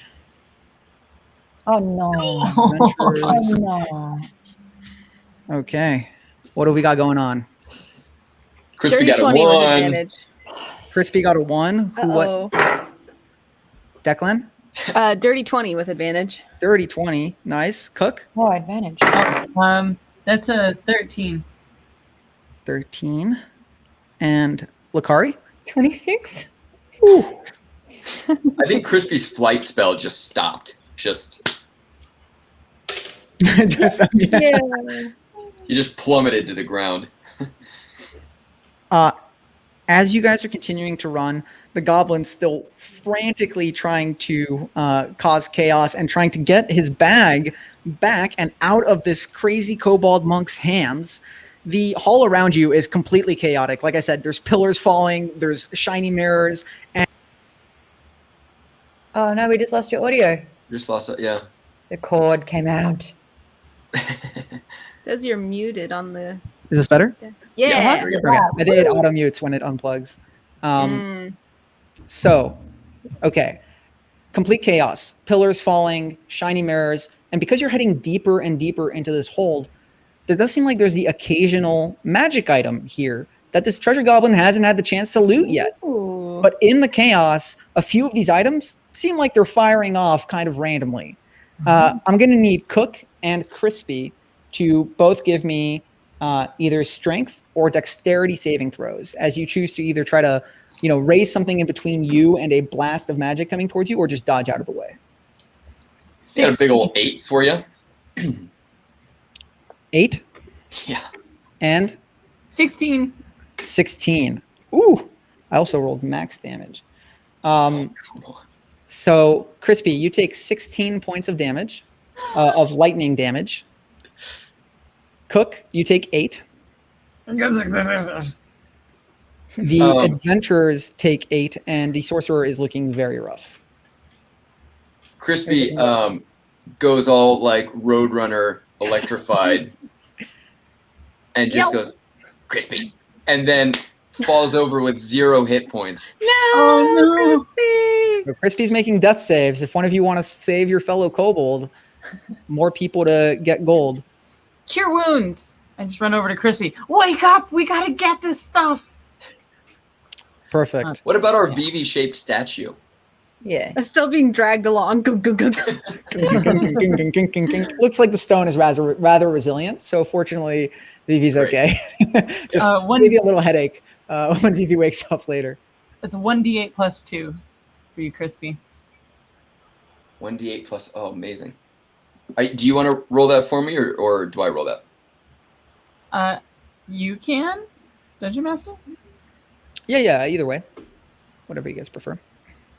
Sure. I don't want to be responsible for rolling low. That's always fair. 9 HP. I love it. Nice. Thank you. And yeah, Crispy's back in the game. So we've got this struggle right now between Lakari and the Treasure Goblin. You've already done your attacks, Lakari. The Gobbo is going to try to escape once more. So it's going to be another dexterity fight. If anyone, I'm going to say Cook and Crispy are occupied. Declan, you've been flying. If you've got another way to assist besides the heat metal, I'll allow it. So if you can come up with anything, otherwise, Lakari, it's just your dex modifier against the Gobbo. Are we still doing the hot? Oh no, Declan's Sorry, out it's of it. strength athletics or dexterity acrobatics, not just your Yeah. dex modifier. Yeah. No advantage, no +4 here. This is for the grapple check. Come on. I rolled an 18. I rolled a nat 19, which ends up being 25. So Okay. close. That's awesome. The Gobbo cannot escape. Looks like the Gobbo is running out of energy and does not have much more in him. You see as the Gobbo uses his last legendary action, but this time it doesn't seem like he blinks away. Instead, you see him like trying to pull ahead, but Lakari, you're also stronger than this Treasure Goblin. At this point, Treasure Goblin's spent, and the Gobbo is just like, you know, like the muscle men do the like tractor pulls. Yeah. That's what this Gobbo is doing right now. And is just walking, hand reaching out, and you see a green portal open up in front of the Treasure Goblin as the Treasure Goblin is just trying to get through. It looks like he might drag you in there with him, Lakari. So as the Goblin is pushing in, the Goblin's not going to roll this turn. At the end of this turn, the Goblin will be in this portal. If you all are not affected by a trap and stopped this round, you will also make it in the same round. Otherwise, you might be just a little bit later. Why don't we go ahead and give me one last dexterity, acrobatics, or strength athletics, your chase check with your advantages for flight and all of that. Is it me as well? No, you're fine. You're holding on, so you'll be with the Gobbo. Great. 19 for Declan. Nice. 13 for Crispy. Okay. Cook? 18. Great. A wall of dwarven finger traps falls from one, but none of them catch you, so you're good. Nothing stops you for a moment. And you all manage to chase just as the Goblin pushes into this portal with Lakari, and moments later you all chase, and I imagine, do you follow after it? Of course. So we've got Declan zipping in, we've got Cook running after with the rope, and Vivi bouncing behind, and then Crispy jumps in, and Vivi just bounces in. Let me check if the Sorcerer and the Bard are still with you. And the Sorcerer and the Bard jump in as well. And as we enter into this realm, we are going to take a very quick break right here. 5-10 minutes? 5. We Perfect. can 5 have minutes? that all. Great. 5:50, we'll be back and playing. Awesome. Thanks, guys. Yay! Thank you. Yay! Ad break.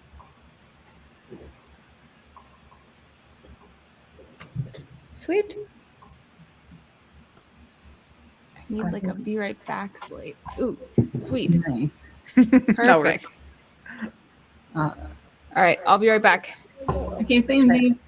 And I can remove everyone just to.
Oh, we back. Sound's on.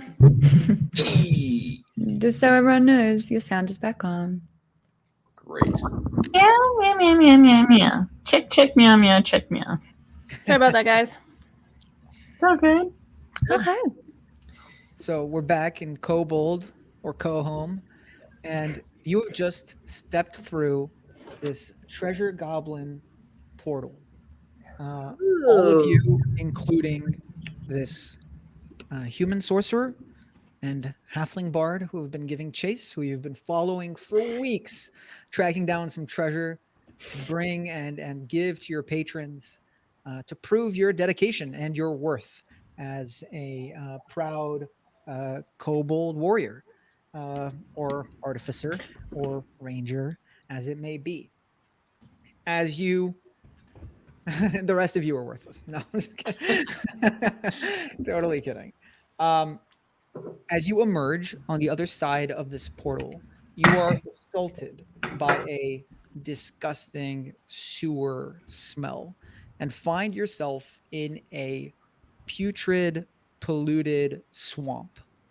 The mist that heavily covers the swamp glows completely green around you, and there is no civilization in sight. Just these massive trees that extend and get lost into the mist, and heavy bog that you're walking through.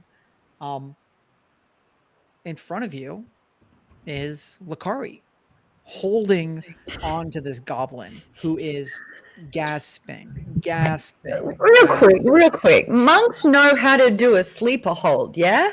Mm-hmm. As you've got this Any other questions? as you've got the goblin in this sleeper hold, the goblin, realizing the situation it's in, looks up and says, "Mercy, mercy, please. You want treasure. You want treasure. Yes?" Fix Vivi! Fix Vivi! And I pick up Vivi and I'm shaking Vivi like this and putting swamp water on her. Shake. And sure enough, after about, we'll say, a minute or so has passed with the chase and everything, the petrification starts to crumble away and fade. And Vivi, you're back. You're in the middle of the chase. You're here. Well And you look done, around and player. you're in a completely Oh, man, different that area was- than you remember. It was so real. I'm still shaking Vivi though. What I miss? You're now finding yourself in this swamp, the goblin pleading for mercy, saying, "I can lead you to more treasure. I can give you treasure. Just spare this gobbo's life." And meanwhile, the halfling says, Maud, this halfling says, "Your treasure? This is our treasure. We've been following it for weeks. Finders Trying to come down keepers. here." Losers, weepers. The sorcerer brings out a firebolt, but the bard holds up a hand. "Why don't we work together? More treasure to go around? It's a big bag. Sounds like there could be even more." I mean, what skills do you bring? Because you didn't seem to be much help in that last chase. Fair enough. Yeah, we wouldn't even be here. You wouldn't even be here if it weren't for us. Very good point. You wouldn't even be here if it weren't for us. I am us. Yeah, in fact, you infallible should kobold probably love. be paying us for the protection that we offered you. Yeah. I'm riding on this cover. I get my rope to tie up the gobbo's legs. Yeah, the goblin is completely restrained. Your rope just kind of completely grabs his legs. The Sorry, 1 second. While you have that 1 second, I just want to shout out Amy has raided with 94. So thank you so much, Amy. Really appreciate the raid. For all the Enthusiamies, hello there. Maud Garrett here. You're watching Geekbomb and you're also watching over on Anna Pross's page too. People are streaming this. We are playing all KoBolds with Jeremy right here DMing. We all have a magical item. We are all brats, but we are treasure hunting, and we're trying to find as much treasure as possible to give back to our dragon so we don't die. All right, sorry, back at it.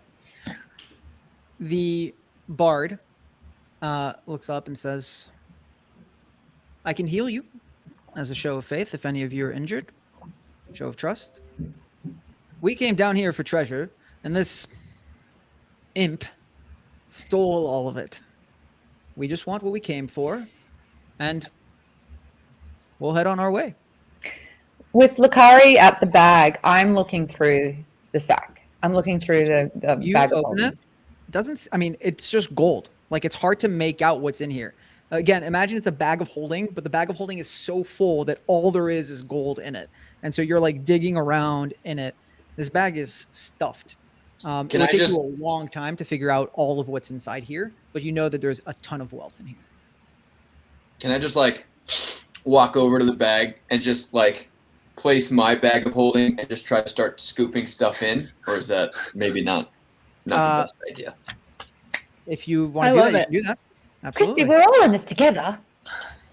The goblin is, Crispy. way restrained and cannot resist.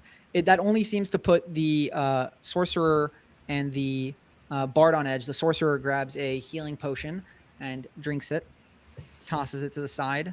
The bard says, looking at it and kind of like wincing a little, seeing you just scooping gold into your bag of holding, says, well, the offer stands. Here, heal me. We'll see if you're good enough for it. Plenty to go around. And the bard holds out a hand. I hold out my little kobold claw. Okay. Give me a wisdom saving throw, please. Oh, he's being tricksy. 13.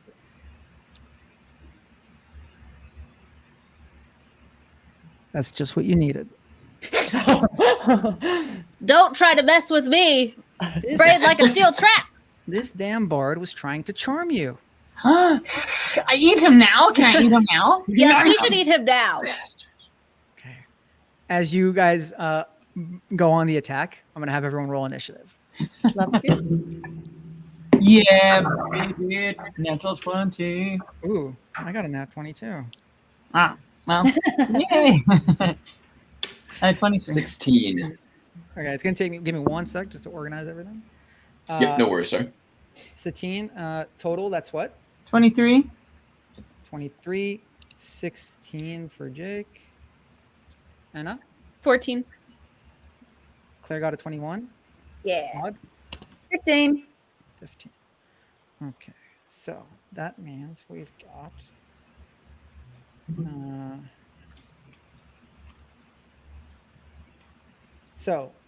Cook, you will be going first. What Oh, would you yeah. like to do? Hunter's mark, and I'm actually not shooting this time. I'm going to. I have 2 sickles. I assume we're all kind of standing next to each other, correct? Yeah, you're all like very close to each other. So we're like 5 feet. Okay, I'll use my sickles. That's fine. All right. Oh. That is an 18 to hit the first one and a natural 1 on the second one. Okay. And you were attacking which one? The bard or the sorcerer? The bard. The bard. Okay, 18 does hit. Okay, so that is D4. That is 7 points of damage. Okay. As your sickle cuts through the bard's armor, it's now the bard's turn. The bard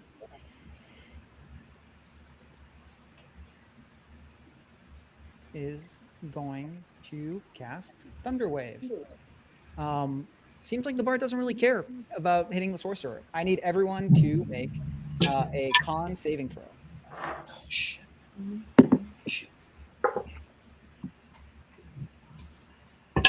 15 for Declan. Okay. 19 for Vivi. Declan and Vivi save. 10 for Crispy. I think Crispy just dives into the bag of holding. Crispy fail. Cook just saves. And Lakari, Oh, it fails. 4. 4. Okay. Gobbo saves. Sorcerer saves. So those of you who failed, which I believe is Crispy and Lakari, right? Yeah. You take Less than 9 points of damage. 8 points of damage. There we I rolled a go. 2 and a 6. It's all about compromise. I am not looking good. Wait, The rest Jeremy, of did you you say that? Oh, yeah, okay. take 4. You said the rest of us take 4? The rest of you take 4. Those of you Ow. who succeeded. I'll just try to be close. Oh, yeah, in and out. Did it come out? Do a check. Did I cut out? There you are. Oh, you're good. You're good. Oh, okay. Just can't touch the mic. That's the trick. I need to get a new mic. Okay, so the rest of you took 4 damage, including the sorcerer. Good thing that the sorcerer, that they took that healing potion. And the Gobbo also takes 4. Okay, that was the bard's action. Vivi, it is your turn. Vivi is going to cast Chromatic Orb on the bard. Okay. Now, does Chromatic Orb just immediately target one person, or does it do any sort of area? It does. It's a 4-inch diameter sphere against one person. Great.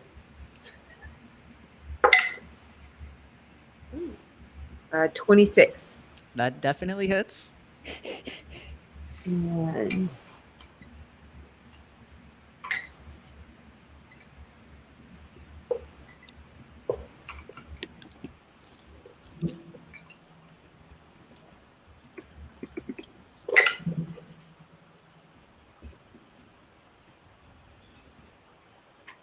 $16. 16 points of damage. Yes. Wow. Nice. What does your Chromatic Orb look like, and what kind of element is it? It's like it's a fire element, and it's super hot, and so it's like blue on the inside of the regular like reddish orangish. I know you haven't seen Avatar: The Last Airbender, but it's like Azula fire. I love it. Oh, nice. Yeah. Crispy, you're up. Lakari, you're next. Crispy just gets knocked onto his butt and like scorpions back. And I'm gonna drink a healing potion. I can only drink one, right? Because that's Yeah, that would be your action. Would be to But- drink but a we- healing. But we've got a super potion, don't we? Heals 44. 4d4 plus 4. Yeah. Oh, I thought you said 44. And I was like, I love this potion. That would be a nice potion. Yeah. So go ahead. who's and roll got that though? for- I'll just use one of the ones I have. It's all good. Yeah. No, we go ahead and all have that. We all Yeah. have Do we all? Yeah. So you roll a Two. d4 4 times, and then you add 4, and that's how much health you regain. And while we're doing that, Lakari, go ahead. What would you like to do? Great. Same thank you. thing. I'm going to quickly take a health potion as enough. well. You're Yeah, just well, still holding the goblin, down a potion. gong. The goblin's going to try to break your grapple. It's also tied up with a rope. He is tied up by the rope. He's at least going to try to get away from Lakari. He may hop away with the rope around the legs. I actually still have another. I have another attack. It's not your turn, though. Oh, wait. It is. Well, no, because you did an action. So you would have your bonus action attack if you want. I get 2 attacks per action. Oh, But to you've done attack. your action to drink a potion. So I get a bonus? You can use your bonus action to attack if you wish. Absolutely. The goblin's pleading for mercy. He is trying to get away, but he also just got shocked by a thunder wave, and he's held by the ropes. By rope. I'm going to try and knock him unconscious. Okay. Go ahead and give me a headbutt, I guess. 11? 11 does not hit. All right, well, I'll scowl at him instead. So now he will try to break out of your grapple. Wow. Okay. So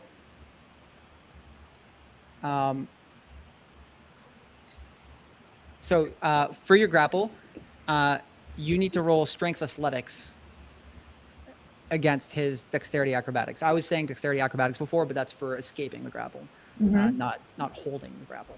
So it's your strength athletics versus his dexterity acrobatics. Okay. I rolled bad. What'd you get? 11. I got a 10. Well,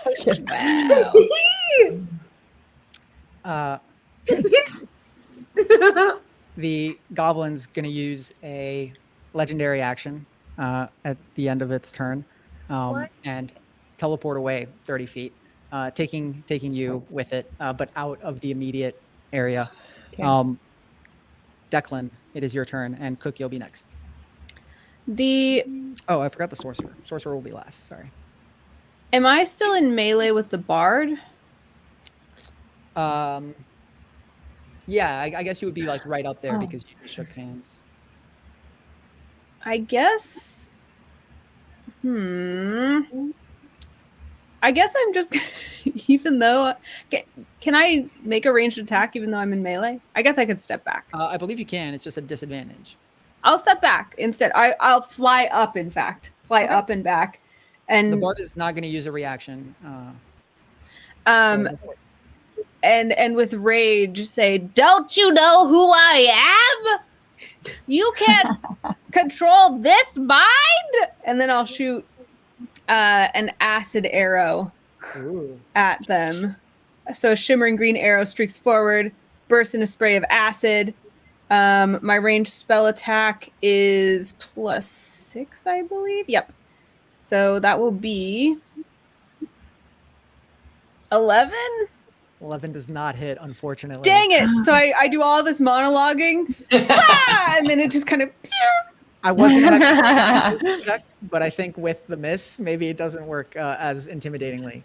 The sorcerer seems still resolute to fight you, and as the sorcerer looks up, is going to cast.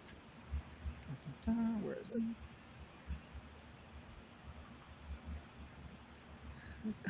Why can't I find my stuff? I think the sorcerer is going to do a magic missile at you up in the air, Declan. So the magic missile does 12 points of damage. Ow! Which brings us back to Cook. Bard will be next, and then Vivi. When they did the thunder wave or thunderclap, did it move us at all? It would have moved you, a little bit back. Enough for me to get my ranged in without disadvantage? Sure. Cool. I go, nope. Ching. Yes. I take my bow, and it's still hunter's marked, so that's 19 to hit. And then you're targeting the goblin. The bard. Oh, did you move your hunter's mark over to the bard? My bad. Yeah. I moved it over in the last round when he tried to tricksy us. No problem. 19 does hit. Okay, and that is 8 points of damage. The arrow hits the bard in the gut, and they keel over a little bit. Very, very close. Oh, good, because that is a 14 on the die plus, so it's 22 to hit. How do you want to do this? Haha.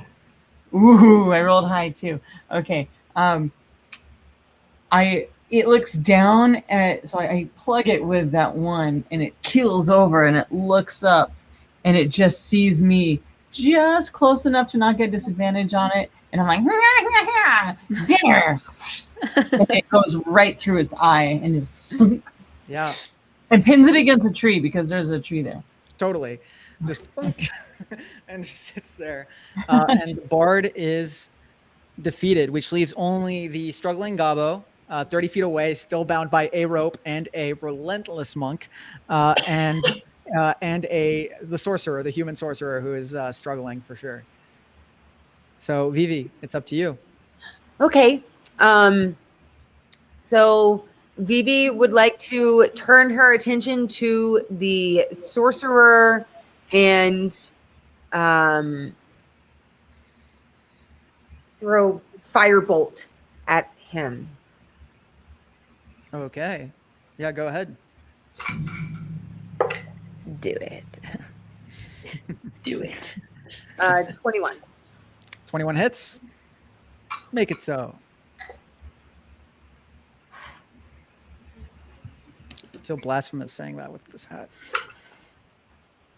13. 13 points of damage. Yes. Nice. Nice. Actually, let me check. Also on their last legs, this sorcerer is struggling to stay and is now looking for an escape. Does not want to be here right now. Which brings us to Crispy. How close am I to the sorcerer? Let's say that with that knockback, you're about 10 feet away. Okay. And how deep is the water of this swamp? Is it like Where you are right now, it's maybe like 2 feet, a foot. It's deep for you as kobolds, not super deep for the sorcerer. so I actually have Gift of the Depths, which lets me breathe underwater and swim at running speed. Ooh. Ooh, So I'm gonna roll into the water nice. and crocodile up to this sorcerer who looks like he's trying to escape, and just take my immovable rod and pin him down through the Underwater? rope if I can. And I guess would that be my action then? Because I'm using the magic rod. Yeah, I'm gonna say that's your action. I'm gonna count that as a grapple. I know that like Great. once he's restrained, like once they're restrained, you won't be actively grappling them, Great. but you'll be, the immovable rod will take care of it for you. Great, and I'll just crispy. Right. It's going to be a strength athletics or a dexterity acrobatics for you. Damn it! Okay. All right, let's do dex. Here we go. Oh, only 12. I got a 13. Oh, are you? Creepy. The sorcerer sees you roll over and swim towards it and just backs up onto land as you just jam the immovable rod like right on the shore before. Unfortunately, the sorcerer just makes it out. You pin part of their like robe, and the robe rips away, and the sorcerer just stares at you. Lakari. All right, so the sorcerer is not really my problem here.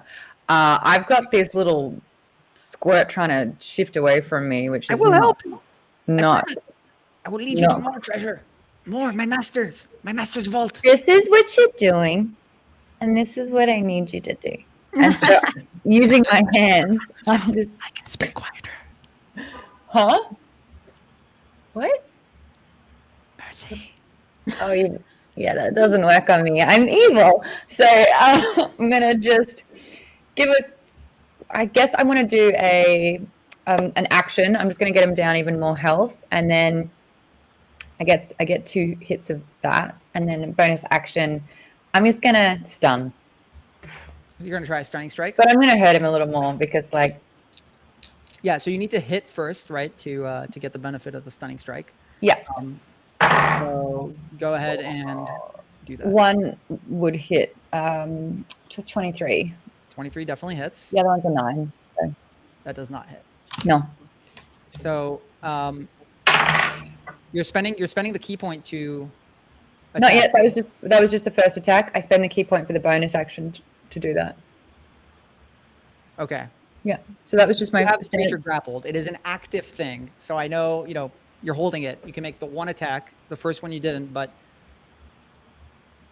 And now this is the stunning. So you still have to take 5 points of damage. 5 points. Okay. Yeah. And now this is my stunning. It's And a con save. it is a con save. You can spend 1 key point to attempt a stunning strike. The target must succeed on a con saving throw or be stunned until your next turn. It's got a pretty good con bonus. Natural 20. Yeah. I don't know how I can. Let me see. Let me move the. No, I believe you. Yeah. Yay for you. That's cool. The goblin is hardy. I mean, it takes a lot of endurance to be carrying this bag around everywhere. Unfortunately, your stunning strike does not leave the goblin stunned, which makes it the goblin's turn. Again, the goblin is going to try to escape. It's doing its damnedest. Go ahead and give me strength athletics. Real high. I did not roll well. I did not roll well. What'd you get? 9. I got an 11. Finally, after so much struggle and What's the struggle? I say prolonged hug. prolonged hug. Those prolonged hugs where you whisper mercy in each other's ears. And the goblin finally wrenches the bag out of your hands, and we'll use a bonus action to. It's still tied up. Oh, it is. Okay, Yeah. I'm going to say it's not able to disengage properly, so it's still stuck there. Very unfortunately for this goblin, who is so overjoyed, and then looks down and sees this sentient, living rope staring. He goes, The little fray at the end, like teeth. Yeah. Which is going to bring us to Declan. So Declan, there's the sorcerer left as you're flying in the air, and there's the goblin about 30 feet away. Shaking off that very embarrassing last spell. I'm going to actually just drink my healing potion. More than fair. It's 4d4 plus what? Plus 4. Okay.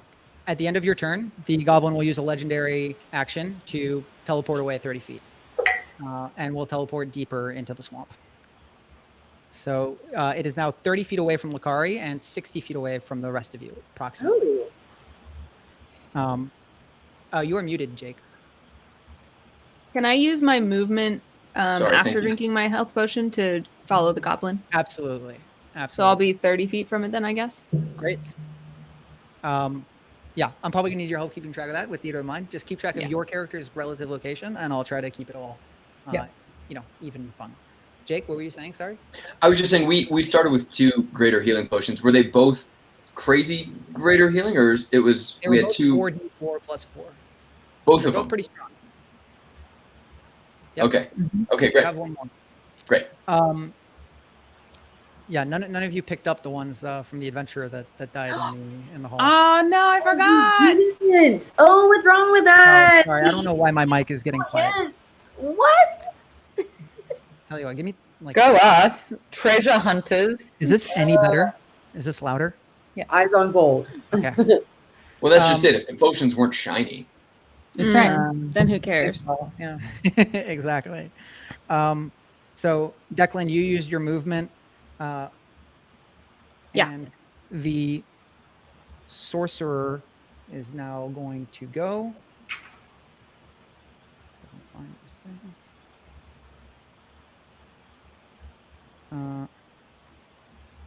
The sorcerer is going to try casting Hold Person on the treasure goblin. That'd be helpful. Cool. Thanks, bud. Stepped up. Yeah. I mean, look, they're here for a reason. They, I think they see how this situation is going, considering. So, it is If it gets any worse, it'll be a situation. Unfortunately,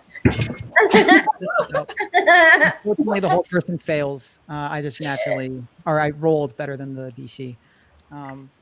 So sorcerer looks, casts, treasure goblin still tied up with the rope, just and then the sorcerer is like hangs their head as this is not going well, and the sorcerer is going to take off running into the swamp as well, and is going to run 30 feet away. Me too.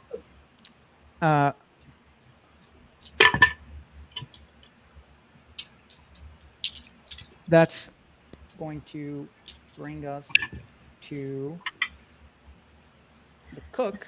But at the end of the sorcerer's turn, the goblin's going to use its second legendary action to teleport another 30 feet away.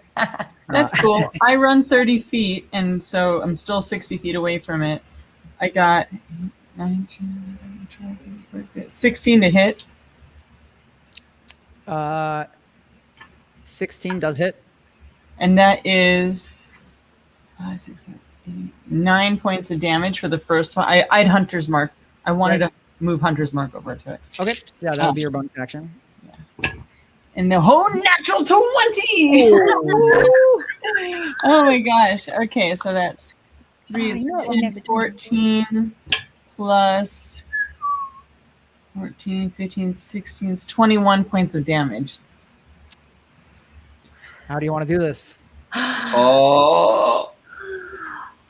I'm so angry. I'm so angry. And so I take I'm like clenching my arrow so it's starting to like crack. And I do one and I grab another arrow and I plug another one, and it's just like as it's flying through the air, it kind of breaks off and just like in the back of its head. And it's just, so there's all these like sticks sticking out of its head. Like yeah, and the goblin just falls. You know, the treasure sack like plumping next to it as it looks at the falling gold, all teary-eyed. Treasure, my treasure. And Ropey just still has its legs bound. You have downed the gobbo. The sorcerer is running away. I'm going to say if one of you is trying to take care of the sorcerer, you're pretty far, Lakari, because they were kind of opposite directions. But if anybody else wants to try, Eldritch Blast. Go for it. Come on. 12. Miss. 12 does not hit the sorcerer, unfortunately. Can I try Firebolt? Go for it. Also a 12. Does not hit the sorcerer, unfortunately. Declan, you got something? I mean, or you can let the sorcerer go into the swamp. Do it. Well, if you say it that way, I'll try with my crossbow, just a quick shot, see if I can nab it. 12. No, this sorcerer has more luck than the treasure goblin. How are we all? What's his AC? Oh, we can't know, can we? And more than 12. It's an armor class of 13. I can run 40 feet. Are you kidding me? I can run 40 feet. Yeah, but they were going opposite directions, and you were going with the goblin as he was TPing away. Can I try one more thing? Do you have key points for Step of the Wind? Do you have Step of the Wind? Yeah. If you want to try doing your key points for Step of the Wind, that would be what, 80 feet? I'm gonna say that's enough. I'll say like with that you can get right there if you want to try making an attack. Otherwise, the sorcerer is gone. Yeah. Okay. Yeah. Go for it. So key point, however many key points for Step of the Wind, and then go ahead and make your attacks.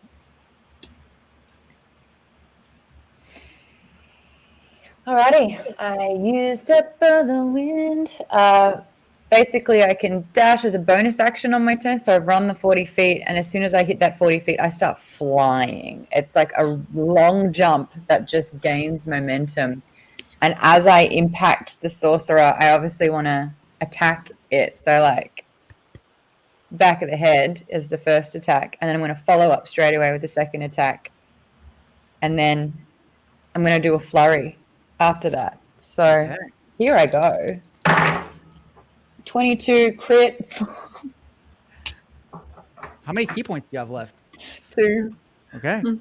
Nice. I'm going to stay with a crit, and the other attacks, you're definitely going to be doing enough. So tell me how you take out this sorcerer. So Lakari obviously like is sweet as pie when she's studying and in the library, but in this one there's like this strange bloodlust that no one really asks questions about. So as she's flying and then elbows into the back of her head, the sorcerer falls forward into the ground, like into the mud, and she's just on top.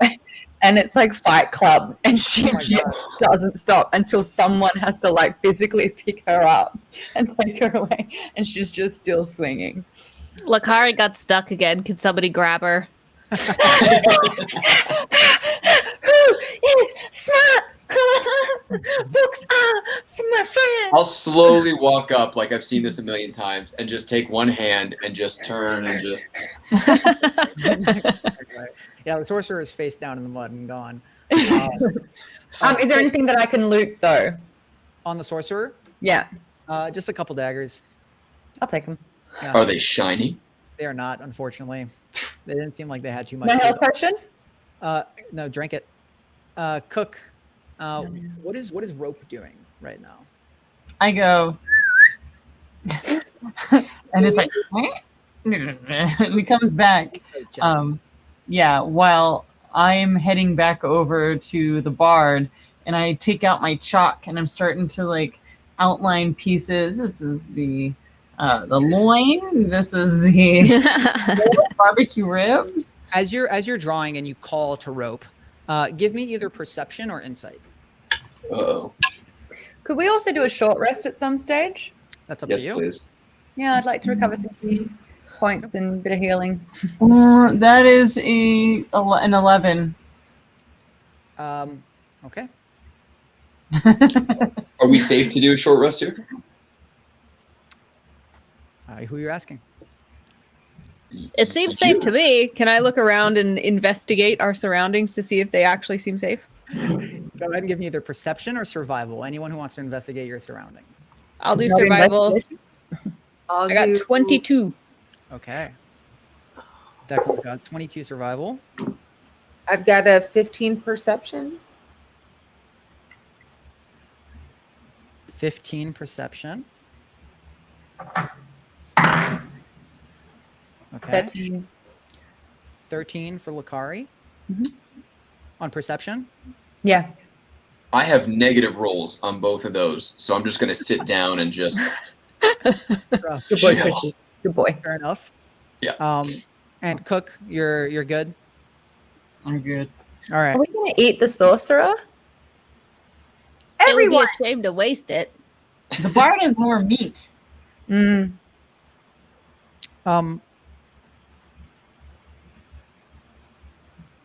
Declan, Yes. as you're looking around this swamp, a couple things catch your eyes.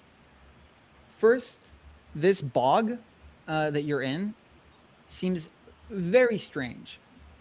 From one little patch of water to the next, you see what looks to be like superheated water, like boiling practically, to freezing cold. Seems like it switches with no rhyme or reason. Boil blood! You notice myriad poison plants to be wary of. In the distance, you notice creeping, moving vines. It does seem like there's quite a bit of danger. It's possible the sounds of your fighting may have attracted some, and the spell casting and all of that. For now, nothing seems imminent. However, as all of you are settling in, starting to take your short rest, do not activate it yet. Vivi, as you're looking around, you notice where Cook had pinned the imp is gone. And you spot him. You needed a 15, and you got a 15. And you see him just trying to scurry away very quietly. Get over here. And he sees you, and he just, like, dies. He just... I'm dead. He tries to, like, slowly inch back to the spot that he was on the tree. And then just... He does die? Or does he die? So I'd like Vivi dead. turns around to everyone and was like, hey, the imp, and she just like little Howl runs over there and she just making sure that he's dead and checking his pockets. Is he dead? Why don't you go ahead and give me an initiative check? As if the imp sees you running there, the imp is also going to run for the bag, which none of you said anything about taking when the imp down. What? Was it Cook shiny? went over and drew chalk. Lakari ran over to the sorcerer. Yeah. So Vivi, go ahead and give me the initiative check, as you've just learned about the imp's fake death ability, which very handy for a treasure goblin. You know, like that's a useful skill. I don't like it. I don't like it. I Very rolled a funny for the imp. 5. I rolled a 5. So you all see the imp catch the bag. The imp is severely weak. It does not look like the imp was like pretending about being hurt, just pretending about having a little bit more room to go. And arrows still kind of mostly sticking out of the back of this weird, demonic, devilish creature. The imp grabs the bag and starts to run through the swamp. Oh no, you don't. As you guys follow, we're not going to go back into chase mode. We're past that point. Lakari, you are faster than the imp is. However, at the end of each of your turns, the imp is able to move 30 feet in addition, right? So the imp on his turn can go up to 90 feet with a bonus action dash plus 30 feet of move.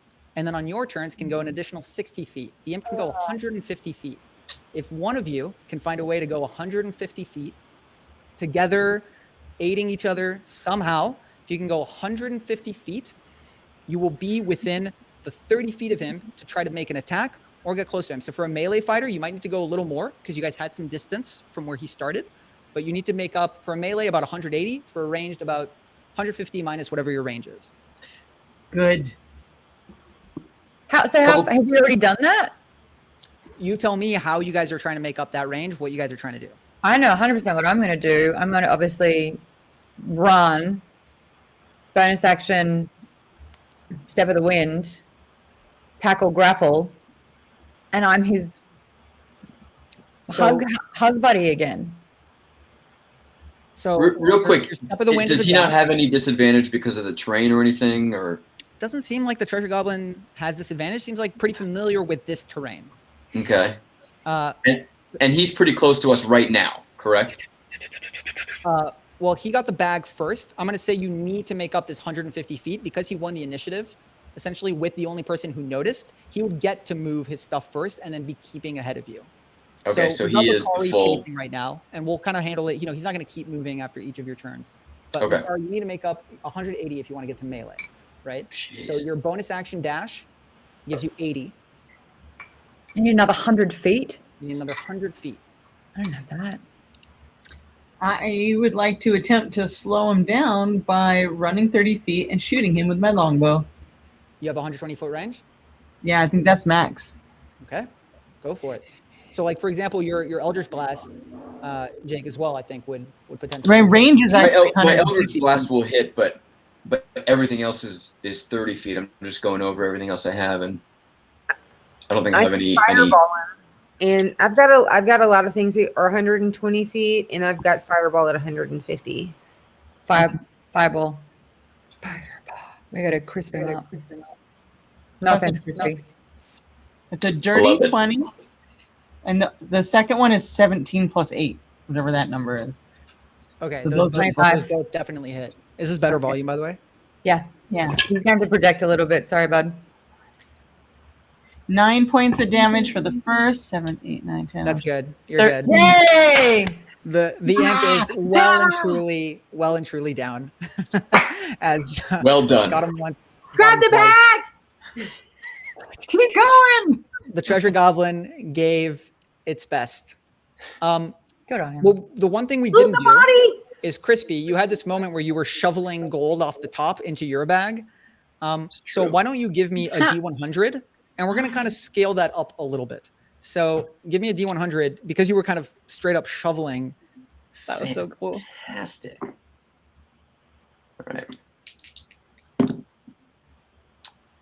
66. 66. Okay. Now roll me a d10. Oh, 2. Oh. Okay. So you get 1,320 gold in this moment of Take it. shoveling gold Wow. off That's the Okay. top of the. outstanding. We should Now- make sure the rest of them are actually dead too. And I start to like try to chop off the sorcerer's head. Sorcerer's dead. Yeah. I'm just Never- using the sickle to like hack the head off the sorcerer. After a good 5 minutes or so, you're pretty convinced. I'm just trying to. I mean, We're gonna have to cut it up to cook it anyway. So Off with his head.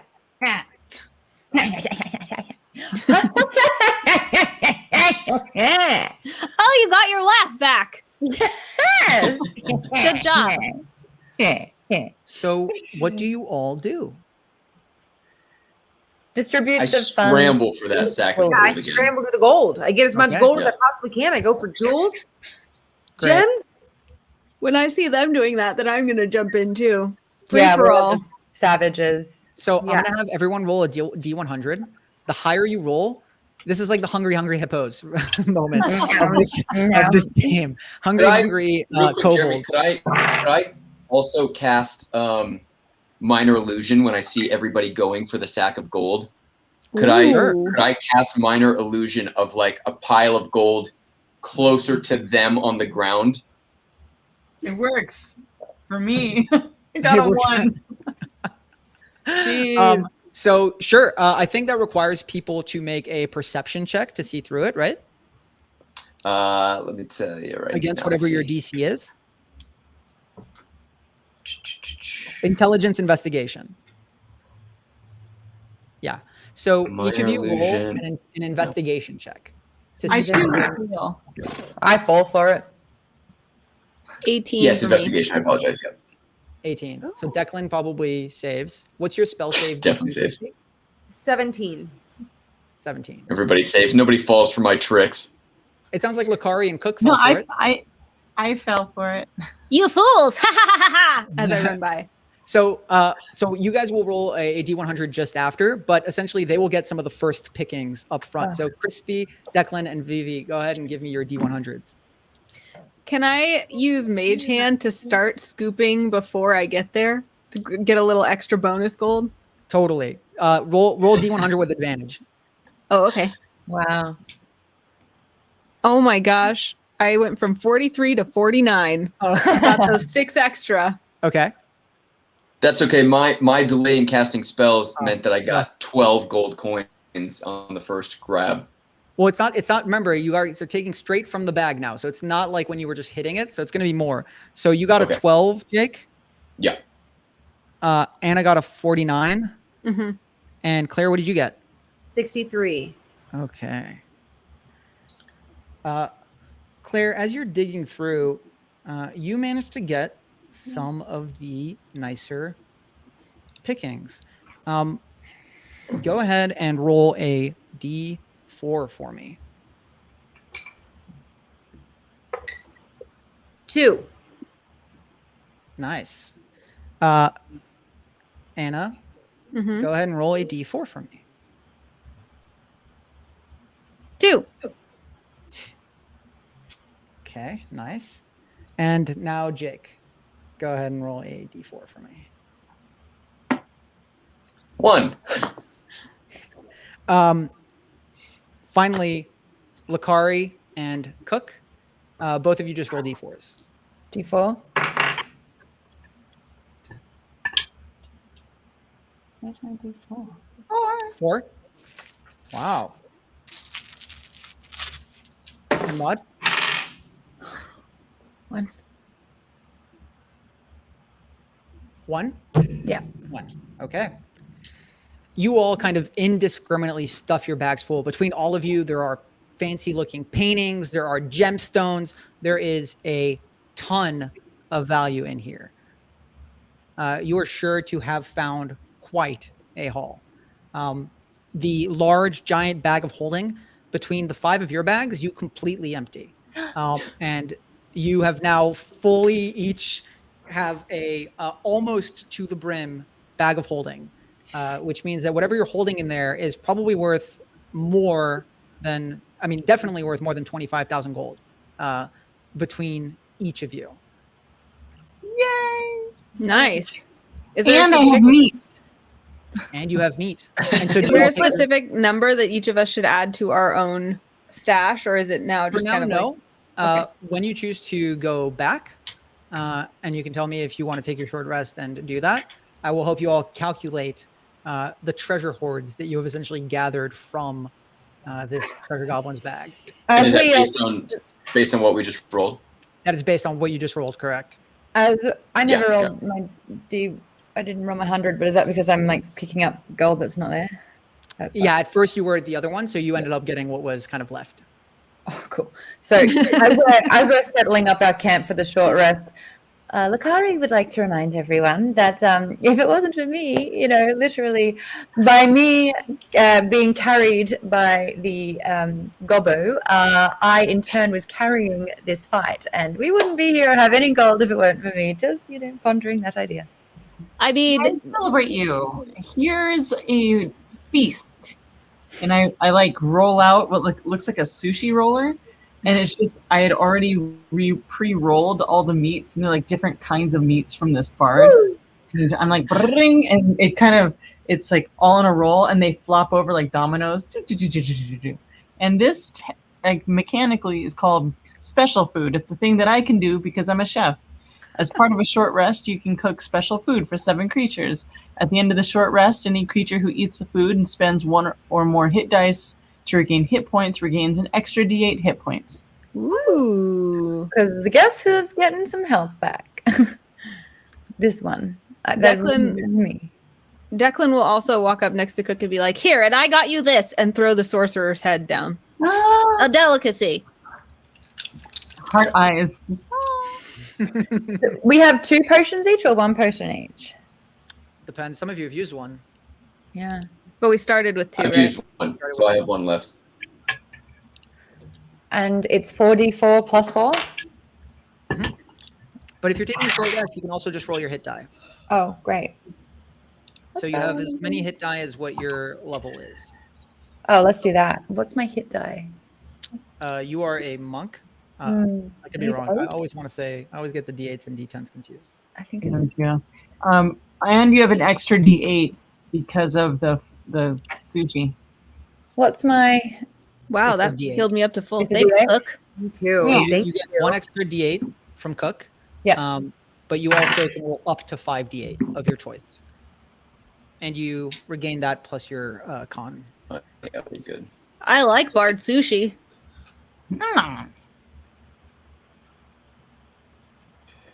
You can have I've healed for sorcerer's 35, so that's I am up full health. And I get my key points Also back. How do full health? I've never done this before. How do I earn my key points back?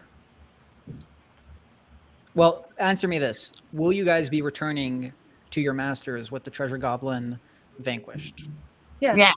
And I think I we think can so, yeah. probably leave the key resolved, as we're going to come into the final act. You have these treasure seeker medallions.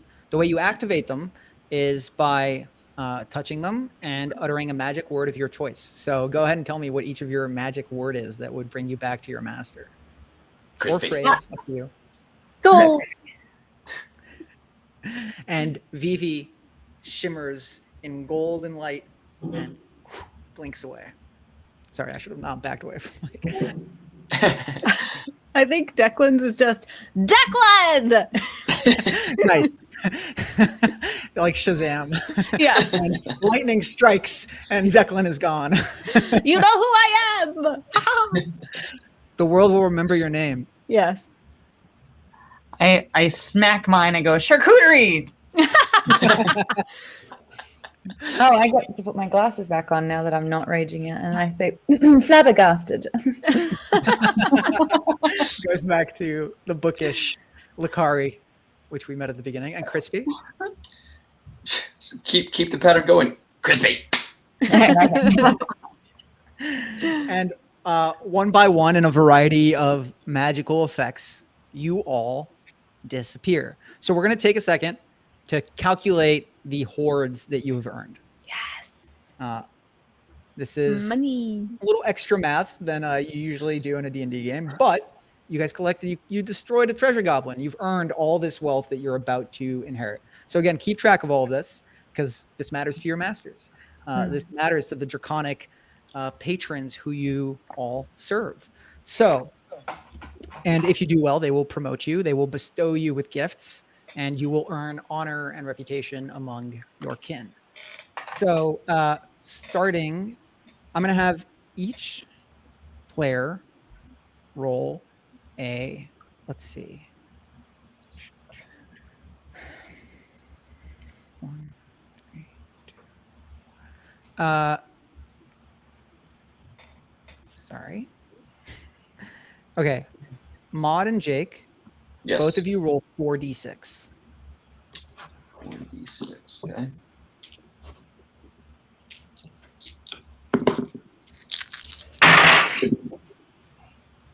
$15 total.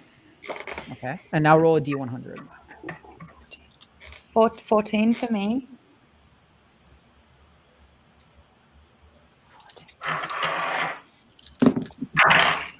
55. I rolled the exact same number that I rolled for the last one, 31. Oh, I thought you were saying the same as me. I wish. Okay. 14 and you said, 31. You said what, Maud? 14 and 31. Okay. So, Lakari, you've gathered 4,300 gold from this. And, 430 gold just from this. 430. That's a lot less than what you lot said. less. It is a lot less. I got the zeros wrong. Again, math, you guys. I'm a writer. And Jake, you got 1650. Okay. That's actually, according to my calculations, there's quite a discrepancy there. Quite a bit more. Quite a discrepancy. Next, Claire and Anna. Both of you roll 8d6. 8d6. And then you got Cook with the gems and the mirrors.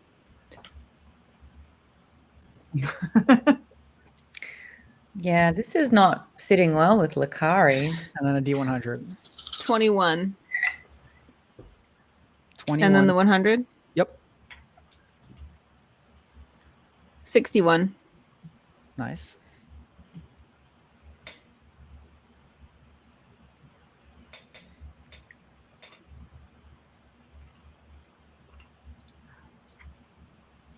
Claire?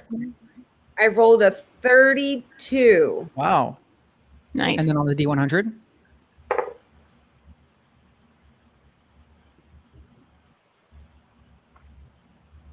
$14.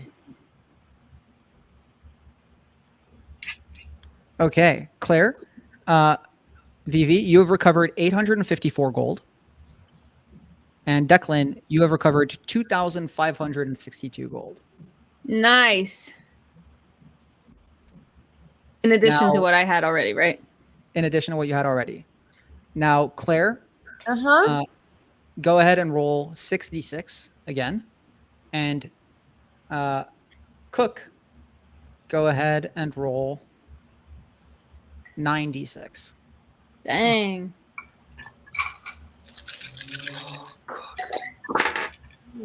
Cook had good rolls, all like the 100 and then the 4.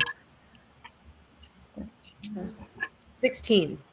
16 on the d6s. Yes. Okay. And then how much on the 100? 41.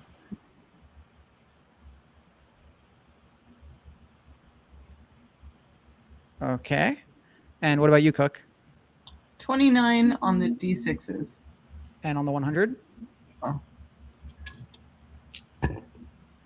28. Okay. Cook, you find another 4,060 gold. And Evie, you have 6,560 more gold. Jeez. So Lakari is obviously going to try to have a little conversation. I need everyone to roll. I need everyone to roll one more D100, and then that will be the end of the calculations. Okay. Everyone is yours. Everyone I roll rolled one a more D100. 92. Dang. Wait, who got what? 92. 92 for Claire, 13 for Declan. 13 for Declan. Well, not to make anybody jealous, but I got 18. Okay. 54. 54. And Cook? 87. Great. So let's do Maud. So mad. 3. Kari's like, Yeah. You get 10 50 gold gems. So an extra 500 gold. Who does? Maud. Next, we'll do Crispy. Crispy, you get 2,100 gold gems. It's all just tables. I'm sorry.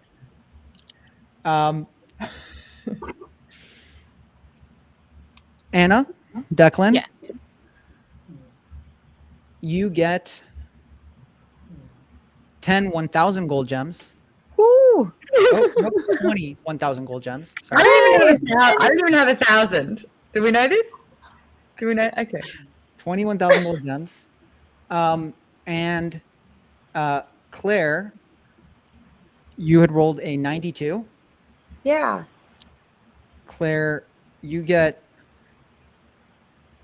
10 1,000 gold gems.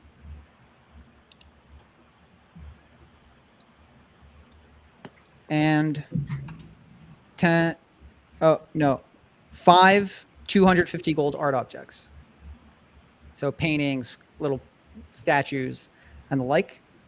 And finally, Cook, who rolled an 87. Cook, you get 5. Oh, wait, what? 87. You get 5 2,500 gold art objects. So 12,500. Yeah. If I can-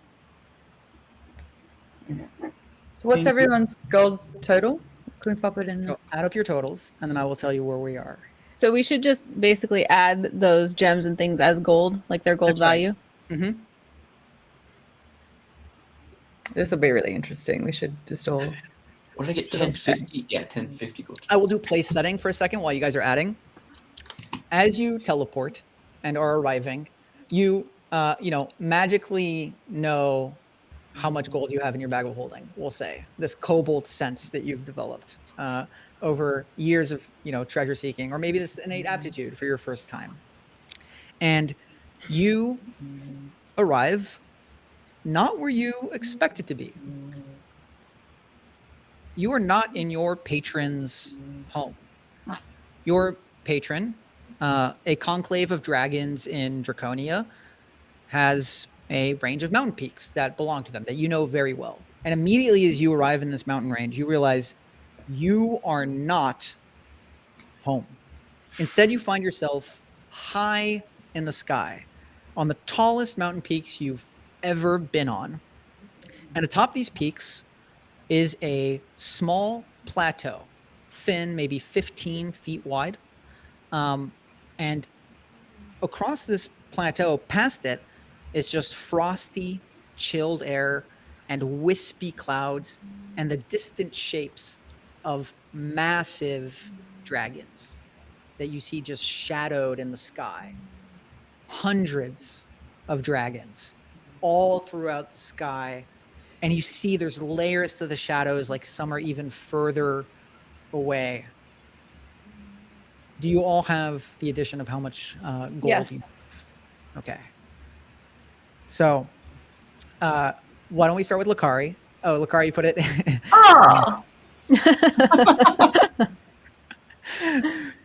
oh, Lakari had 992. Yeah. What about Crispy? 4,661. Okay. Should we put it in here? Would that be if you helpful? want. Yeah, I can do that. Declan? Cower before me and my great might Wow.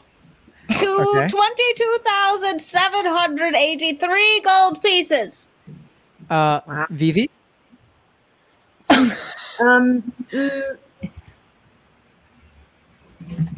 18,749 gold pieces.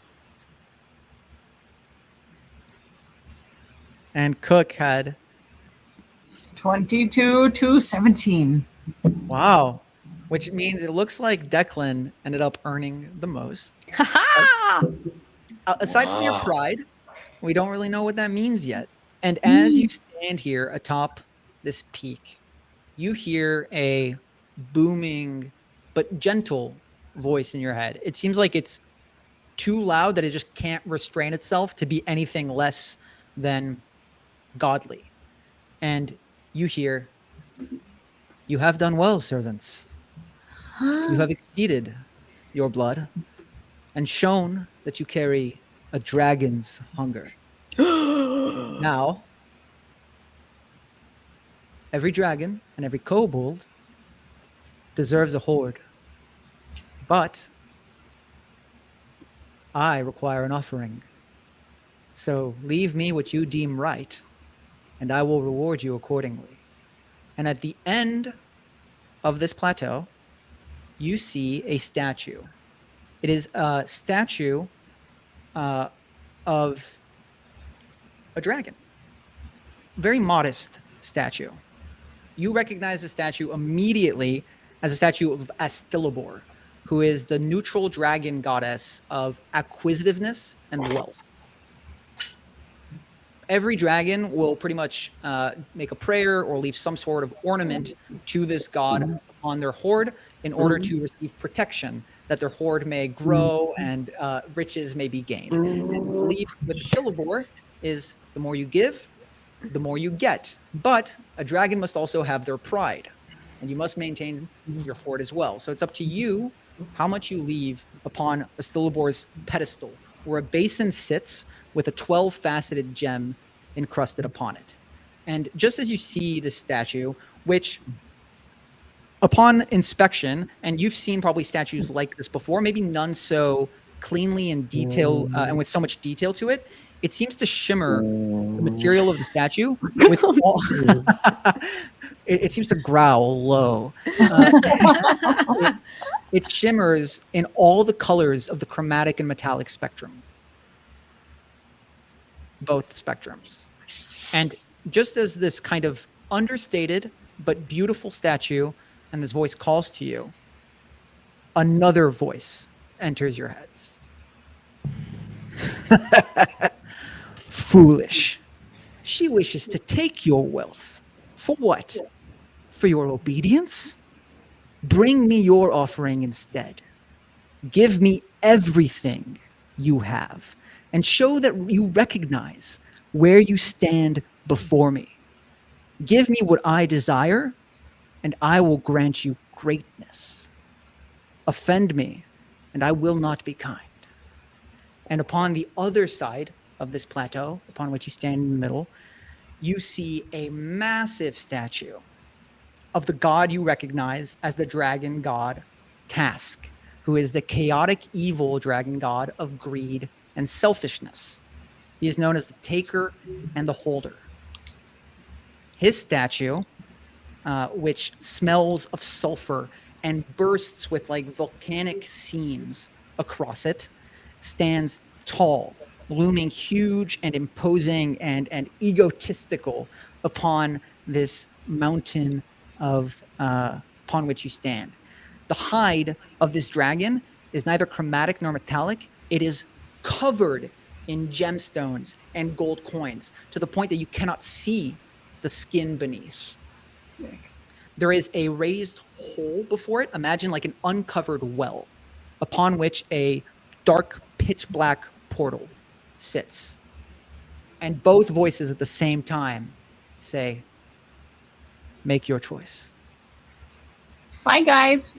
And I go frolicking over to the nice one with all of the different. Ah!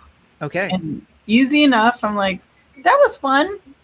And I had pocketed the mirror and that big gem, but everything else, I just dump everything else into that. So I keep. I don't know how much the mirror was. I think it was 1,000. 5,000. Oh, I thought it was fine. Oh, the diamond was 5,000. The Got diamond was 5. And the mirror was whatever that was. 1,000. But everything else I dump. So you're keeping 6,000 and dumping 22? No, keeping 16. Yeah. What? Should be dumping Mirror and the 16,000. diamond. Is that what you said? I keep the diamond, I keep the mirror, and I dump everything else. So you're dumping keeping 16,000. And you're dumping 16. That's what I'm saying. You're keeping 6, dumping 16 plus. Yeah. Okay. Who's next? Do we see what happens? Not yet. Can I do a religion check to see? Absolutely. Okay, You can go ahead and roll with advantage. because I If want you to have know. a specific question will lower the DC. If you want general information, you are welcome to just roll for that as well. Declan wants greatness even more than money, but doesn't know if this greedy dragon is actually to be trusted. So, and having a horde would allow Declan to like buy lots of scientific equipment and do lots of experiments and all that kind of stuff. So ultimately the question is, who will allow me to become the greatest artificer in all the world? Fair enough. And I got a nat 20. That never happens to me. You know that amongst dragons, it is important to have some pride. To give up your entire horde is seen as a sign of weakness or foolishness. Task is a greedy, vengeful, angry, and evil dragon. But to lie to other dragons as a god amongst dragons is below him. If he promised you greatness, he will give it to you. It will not be material wealth, though. He demands all your material wealth because only he must have all that shines and glitters. But everything else, power, knowledge, might be at your disposal. Okay. Declan takes this giant like bag of over 22,000 gold and says, "Greatness will be mine." And just dumps it all in the greedy dragons. Amazing. Lakari, having sort of shadowed behind Declan, pushes Declan up to the altar and says, I sacrifice Declan. I will give you more than gold. I will give you this. Okay. Lakari, you push Declan in as Declan is emptying the bag. Opposed like acrobatics? Absolutely. It's going to be an opposed check. So it's going to be Lakari's athletics against Declan, your acrobatics or athletics. Am I not Nat being- 20 again! I push you in! Wait, I could still get one.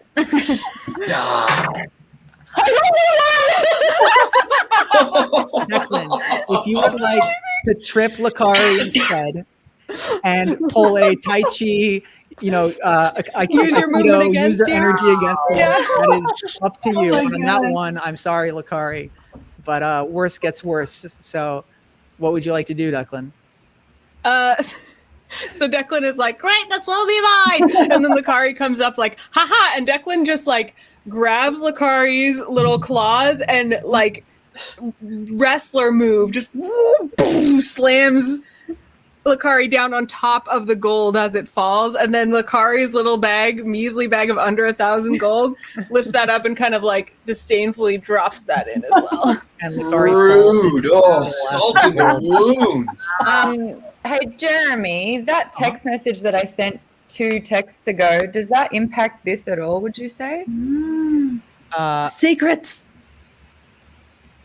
This is the only time in No. my life I've ever rolled 2 nat 20s in a row. What? Don't take this from me. It will not affect it mechanically. But I am noting it. Thank you for drawing my attention to that. No. Which leaves Crispy and Vivi, and we will get to the effects of all this in just a moment. We got another raid really quickly. I'm so sorry to get this. Oh, you're really fine. Crispy's gonna start walking toward the greedy, evil dragon, and then stop and say, "All for the great old one," and turn and go back the other way, and dump like 80%. Like, let's see, how much do I have? I'll put 4,000 into the other dragon's altar as like a big. So are you dumping it into? So you're dumping it into the other dragon's altar, or are you trying to like consecrate it to your patron? No, I start to go towards the old one, and then I'm basically saying the only real god is the great old one. So I give the gold to the other dragon instead. Got it. The other god being your patron. Is that right? Well, I guess they are both deities, aren't they? Well, so what I'm asking, I guess, essentially here, and whatever you want to do is obviously great. Is there's a Stillibor and there's Task, right? And is your warlock patron one of these? Are you saying that your warlock patron is a Stillibor, neither. or are you trying? Neither, but the fact that Task is saying give up everything else and come to me, I'm just like, no, F you, dude. Got it. So would you like to give the goal to a Stillibor, or would you like to try to offer it to your warlock patron? Yeah, I'll offer it to my warlock patron. Let's mix things up. I'm going to need 2 things from you. I'm going to need a religion check. Okay. And I'm going to need a D100. Okay. While Jake's rolling really quickly to reset, we've just had a raid. Adam's come in with a party of 169. So thank you so much, Adam, for stopping on by. We're just going to reset what's happening really quickly. We're at hour 3 of a potentially 4-hour one shot that has been DM'd by Jeremy. We are all kobolds, and we were sent on a mission to try and get as much treasure as possible. And so at the end, there are 2 dragons, one who is a female dragon of wealth, and the other one is basically like a greater dragon of greed. And it's up to us to choose which deity or which dragon we want to sacrifice our offerings to. I have the least amount of gold considerably. So when Declan went up to the god or the dragon of greed, I tried to sacrifice Declan by pushing him onto the altar. But unfortunately, very fortunately for Declan, they rolled a 20, whereas I rolled a crit fail. So I could potentially be dead. You are falling into the center of the earth right now. Yeah. Sacrificed. Yeah. Yeah. So that's what's happening, but we're all just we're all making our offerings now with all the gold that we had collected throughout the. And we're about to find out the result of those offerings and what's going to be happening once we get through Crispy and Vivi's offerings. So Crispy, well, what were the results of your roll? So just a 12 on religion check, and then a 35 on the 100. So not the greatest rolls when you're going off script. Okay, no problem. Great. And Vivi, what about you? Vivi sees Lakari and Declan fighting with each other, and Lakari going into this like pit of I don't know, and all Vivi really cares about is gold and more gold and that's it. So she just runs over to the nice female gold god, and she just like gives 15,000 gold pieces and pockets the rest, for stuff. Okay. So you keep 3,000 about for yourself, is that right? And then Yes. give 15,000 away. Very nice. Let me find the thing I need to find. This is so exciting. Oh, is it? Is it? Is it?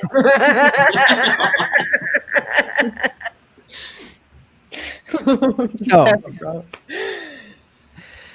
Declan is madly dumping all the gold along with the body of a former comrade. Lakari is tumbling somewhere. Cook and Vivi are both standing near Astilibors, the neutral goddess of wealth and acquisitiveness, after giving a sizable portion of their hoard, but keeping on to some of it for themselves. And Crispy is, what is your like ritual to give it to your to the great old? I think, oh gosh, I should have come up with it ahead of time. I don't know. I mean, as a kobold who seeks after treasure and is a fanatic for the Great Old One, I think I don't know. Maud, help me out. Somebody, I don't know. I just shout for the Great Old One, and and maybe I fire an Eldritch Blast straight into the pile of gold. Amazing. The blast scatters the gold. Some of it completely like destroyed, some of it just skittering off, and you just hear impudence, and a formless claw shapes behind the statue of Task and knocks you away, flying off towards the clouds. Team Rocket blasting up again.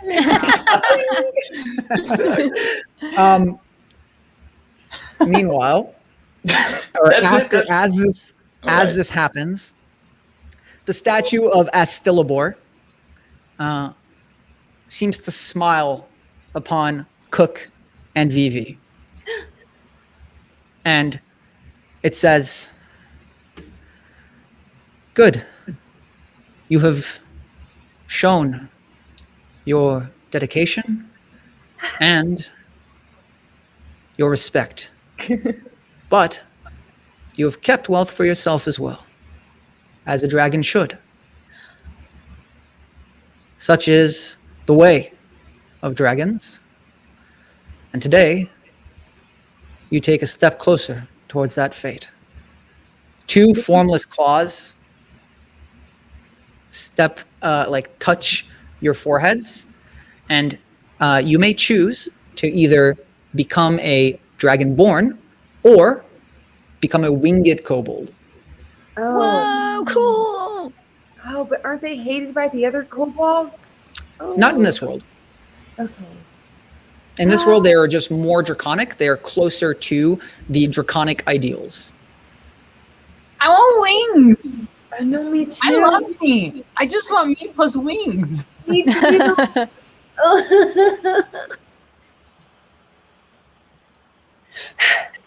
Wings? Yeah.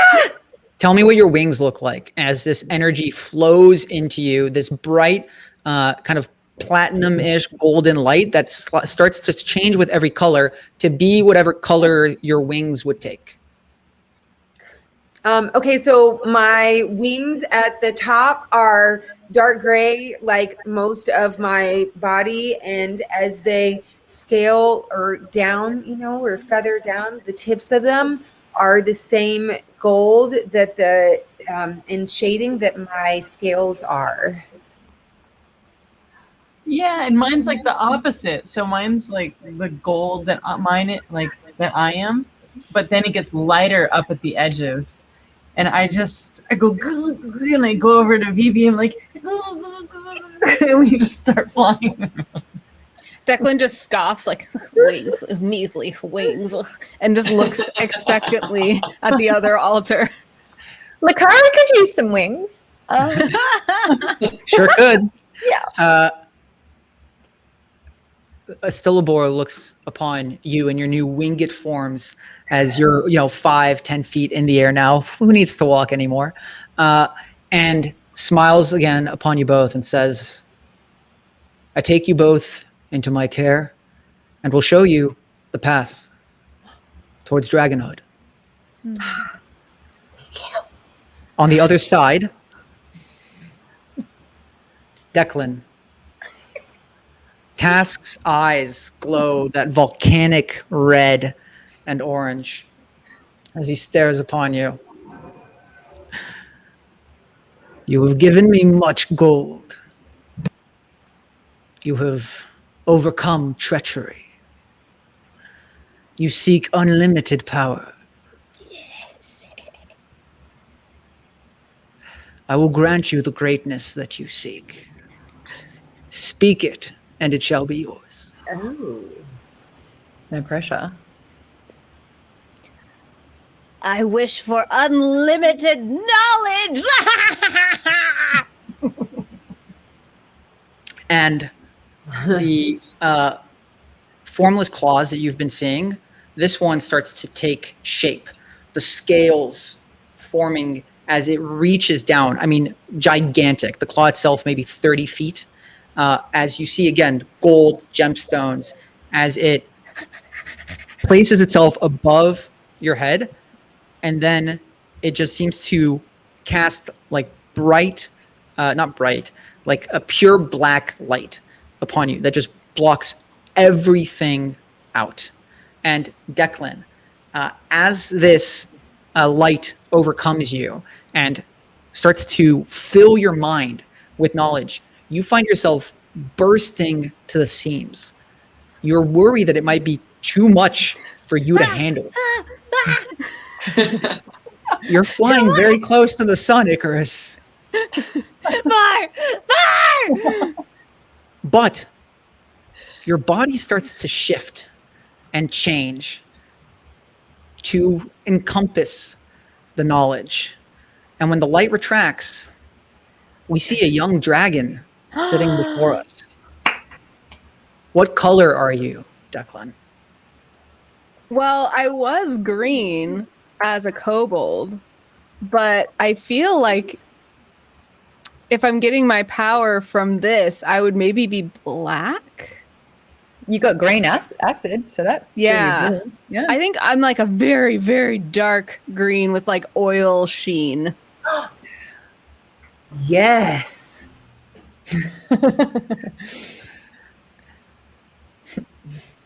You will raid the libraries and temples of the world. That is my command. And in exchange, you will find all the knowledge that you seek and have all the creation you wish to accomplish. Are you satisfied, Declan? I shall seek knowledge until I am satisfied. I will burn every library and consume every book. All knowledge will be mine. And to keep you sharp, a form bursts through the portal.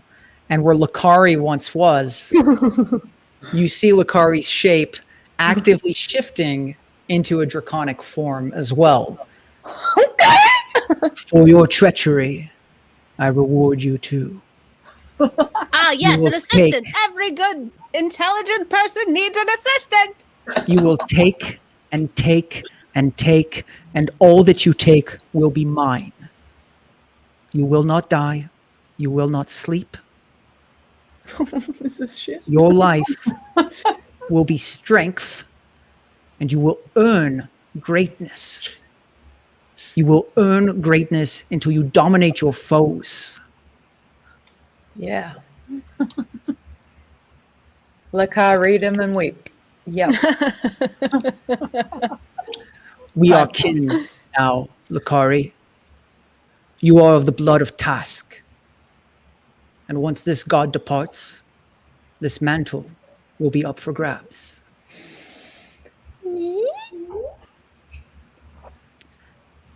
And in the silence that starts to settle, a storm brews in the clouds above, and a giant Lovecraftian shape starts to emerge from the darkness. And you see both the forms of the draconic gods look up and roar until a tentacle just bursts through. What? And pulls up a form of Crispy, looking a little weather beaten. And Crispy, as you're being grabbed, you sense this eldritch power flowing into you through the tentacle. And you feel the influence of this power. And if you choose, you may choose to adopt a more eldritch nature. Absolutely. Do you let the power overflow? you see what looks to be a sort of draconian illithid starting to form with draconic scales and like mind flayer tentacles. Still about the size of a kobold, but in the grasp. And as the tentacle is pulling you away, with the draconic gods unable to do anything, what do you do as you see now before you as you see the party before you, dragons, winged kobolds, we have the heir to an evil god who will be practicing their treachery under the demanding mentorship of Task. We have Declan, who has been given the opportunity and tasked with the destruction of libraries and temples of knowledge in order to fulfill their goals. And we have Cook and Vivi, winged kobolds, who will walk the path to dragonhood. What do you do, Crispy? I extend my arms and every shadowy part of me too, almost like a sad little animal trying to appear bigger, you know? And drop the voice and go, Crispy, as I float away and shoot some eldritch blast into the sky and give a little fireworks show in the clouds. And what do the rest of you do as we start to wrap up? You can also give us a little bit of an epilogue of what comes next for your characters and how you take on your new roles. Oh, man. I feel like Vivi and I do something together. Like, we both have wings. We're the only people kobolds we know with wings. So we kind of get it where maybe others don't get it. Yeah, I'm totally co-signing this idea. Okay, great. And Astilabor opens a path for you to enter her realm, where you will be given many opportunities to practice your koboldness, perhaps seek more treasure, and continue to train and fly and learn to fly more. Lakari, Declan? Declan sets out immediately on this journey to consume or destroy all knowledge for himself. And he builds a hoard like a dragon hoard, finds some deep, dark cave somewhere, but fills it with every book, every tome, every scroll, and begins to fill it with every scholar, every philosopher, just throws them in there. And as this knowledge is being gained, it is so much. And as someone in my chat, Marvel in my chat said, unlimited knowledge unfortunately doesn't come with unlimited understanding. Declan is actually driven completely mad by the amount of knowledge that he contains, such that he eventually lives this completely detached life in this hoard, just trying to consume knowledge until I assume someday some group of adventurers comes and ends his tyranny. Wow. Lakari, the path of treachery and evil sits before you. How do you walk it? Yeah, so I feel like Lakari is no more. Lakari died that day, and obviously Drakari has come out instead. Drakari is a red dragon, so we are talking just treacherous, plaguing towns, and is just haunted by this sort of indentured nature that she has towards Task. And honestly, the task never ends. And so just constantly driven into this sort of maniacal, very tormented place. Because, even if I go a little bit towards sort of becoming free and taking over, it's another 10 steps have been placed to kind of climb again. So it's pushing the boulder up the mountain. Now, the gods are great and powerful, but they are beyond the divine gate. So as you continue to push and test the limits, there are not necessarily bonds holding you. If you choose to pursue your own path, you can, but Task will seek retribution. Is there a glimpse of being able to kind of take Task's spot, or is that all just talk? In the lifespan of dragons, absolutely. That mantle is is a real thing. The gods will eventually move on. New gods will ascend. I think Lakari realized that trying to play the short game, trying to like take a shortcut, didn't serve her. So she's now punishing herself with that instead of like trying to make another shortcut and sacrifice someone else to get ahead. She's deciding to play the long game. You go full And, like Sith Apprentice on like Yeah. Dun, dun, dun, dun. Yeah. dun, dun, dun. A duel. And Crispy, you know, eldritch nature as you walk now this hybrid path of yours. I imagine that involves a lot of cackling and eldritch blast, but you tell us. Well, I love that you made a point of saying that I'm still just kobold sized. That was For a now. nice touch. Thank you for that. You may grow. So I think Crispy is just so overwhelmed with being recognized by the Great Old One, and doesn't really care what happens next. He's just feeling so full of power and so proud and pleased with himself as he ascends, you know, with this new eldritch form. And I think he's just power hungry and doesn't really care what form it takes. He's just got a happy trigger finger from here on out. And I'm sure, honestly, he's probably not going to last too long. But The mysteries of the Great Old One hold much potential. Who knows? you never know. And with this transformed party, all clawing their way to wealth, richness, power, knowledge in myriad ways of their own design, that's where our game is going to end. That's KoBold or KoHome. That was guys. Thanks for watching. amazing. That was Thank so you fun. so much. Yeah. What Thanks a for playing, great guys. one shot. It was an amazing one shot. We're getting our reviews coming in here. Awesome. Crispy goes to the... Yeah, thanks, guys. Thanks for watching, everyone. I guess as we're like wrapping up, we can go around and say where everyone can find us online. Claire, if you want to kick us off. I'm Claire Grant at everything. Good. That's it. Maud Garrett here at Maud Garrett on all social media. If you're watching on Geekbomb's channel, give it a follow. I'm trying to do a lot more streaming as well, along with hopefully some other people soon. And I'd love to do more one-shots on this channel too, because it was so much fun. Yeah. So yeah, give the Twitch channel a follow, and it's Geekbomb has its own social media as well. But Jeremy, well done. You crushed it. That was cool. Thanks, Mom. Mhm. He'll figure it out. Oh, there you go. Sorry, I was editing because I have a crazy last name. Yeah, on all socials, just my name, Jake Stormone, and then on Twitch, Jay Stormone. Feel free to watch anything that I've done. I'm in a little fantasy show called The Outpost, so if you like this, maybe you like that too. But I also will try to be streaming soon. Yeah, this has been great. Thank you so much for joining in, and say hello. Hello.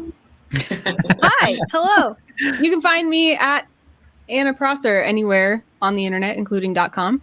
And if you like watching me roleplay, you can find me on Acquisitions Incorporated, which is the PAX live games that happen every time there's a PAX, and also every week on the official D&D channel, playing Knights of Evening Star from 4 to 6 Pacific, where I play a Circle of Wildfire druid named Agnes.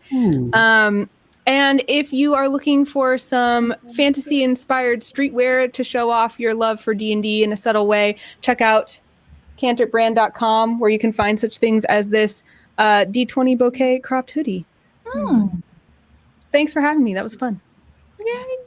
Hey guys, I'm Satine Phoenix at Satine Phoenix everywhere. I Twitch stream probably, I think I'm at 4 days a week now with Couples D&D, and we've got Sirens. Maud is an OG original Siren. And if you haven't heard about it and you like Dungeons and Dragons and you like bards, or even if you have friends who are bards, you don't even need to be bards. Go to thebardbook.com. It's a new Kickstarter that launched a couple days ago. It's Sirens Battle of the Bards, and it's a 5th edition campaign and setting, and there's a lot of cool stuff. So go to thebardbook.com and support, please.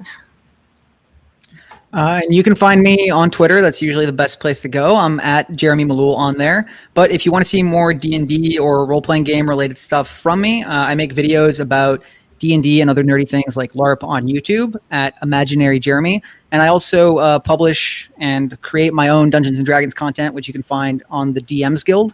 If you just look up my name, Jeremy Malul, I've got custom classes and shopkeepers and a whole bunch of products that you can drop into your games if you want to make them hopefully more fun. Thanks everyone for playing. I had a blast GMing this. Thank you for all for watching as well. Until next time, I guess. Thank you That was so awesome. much. Thank you. Thank you, guys.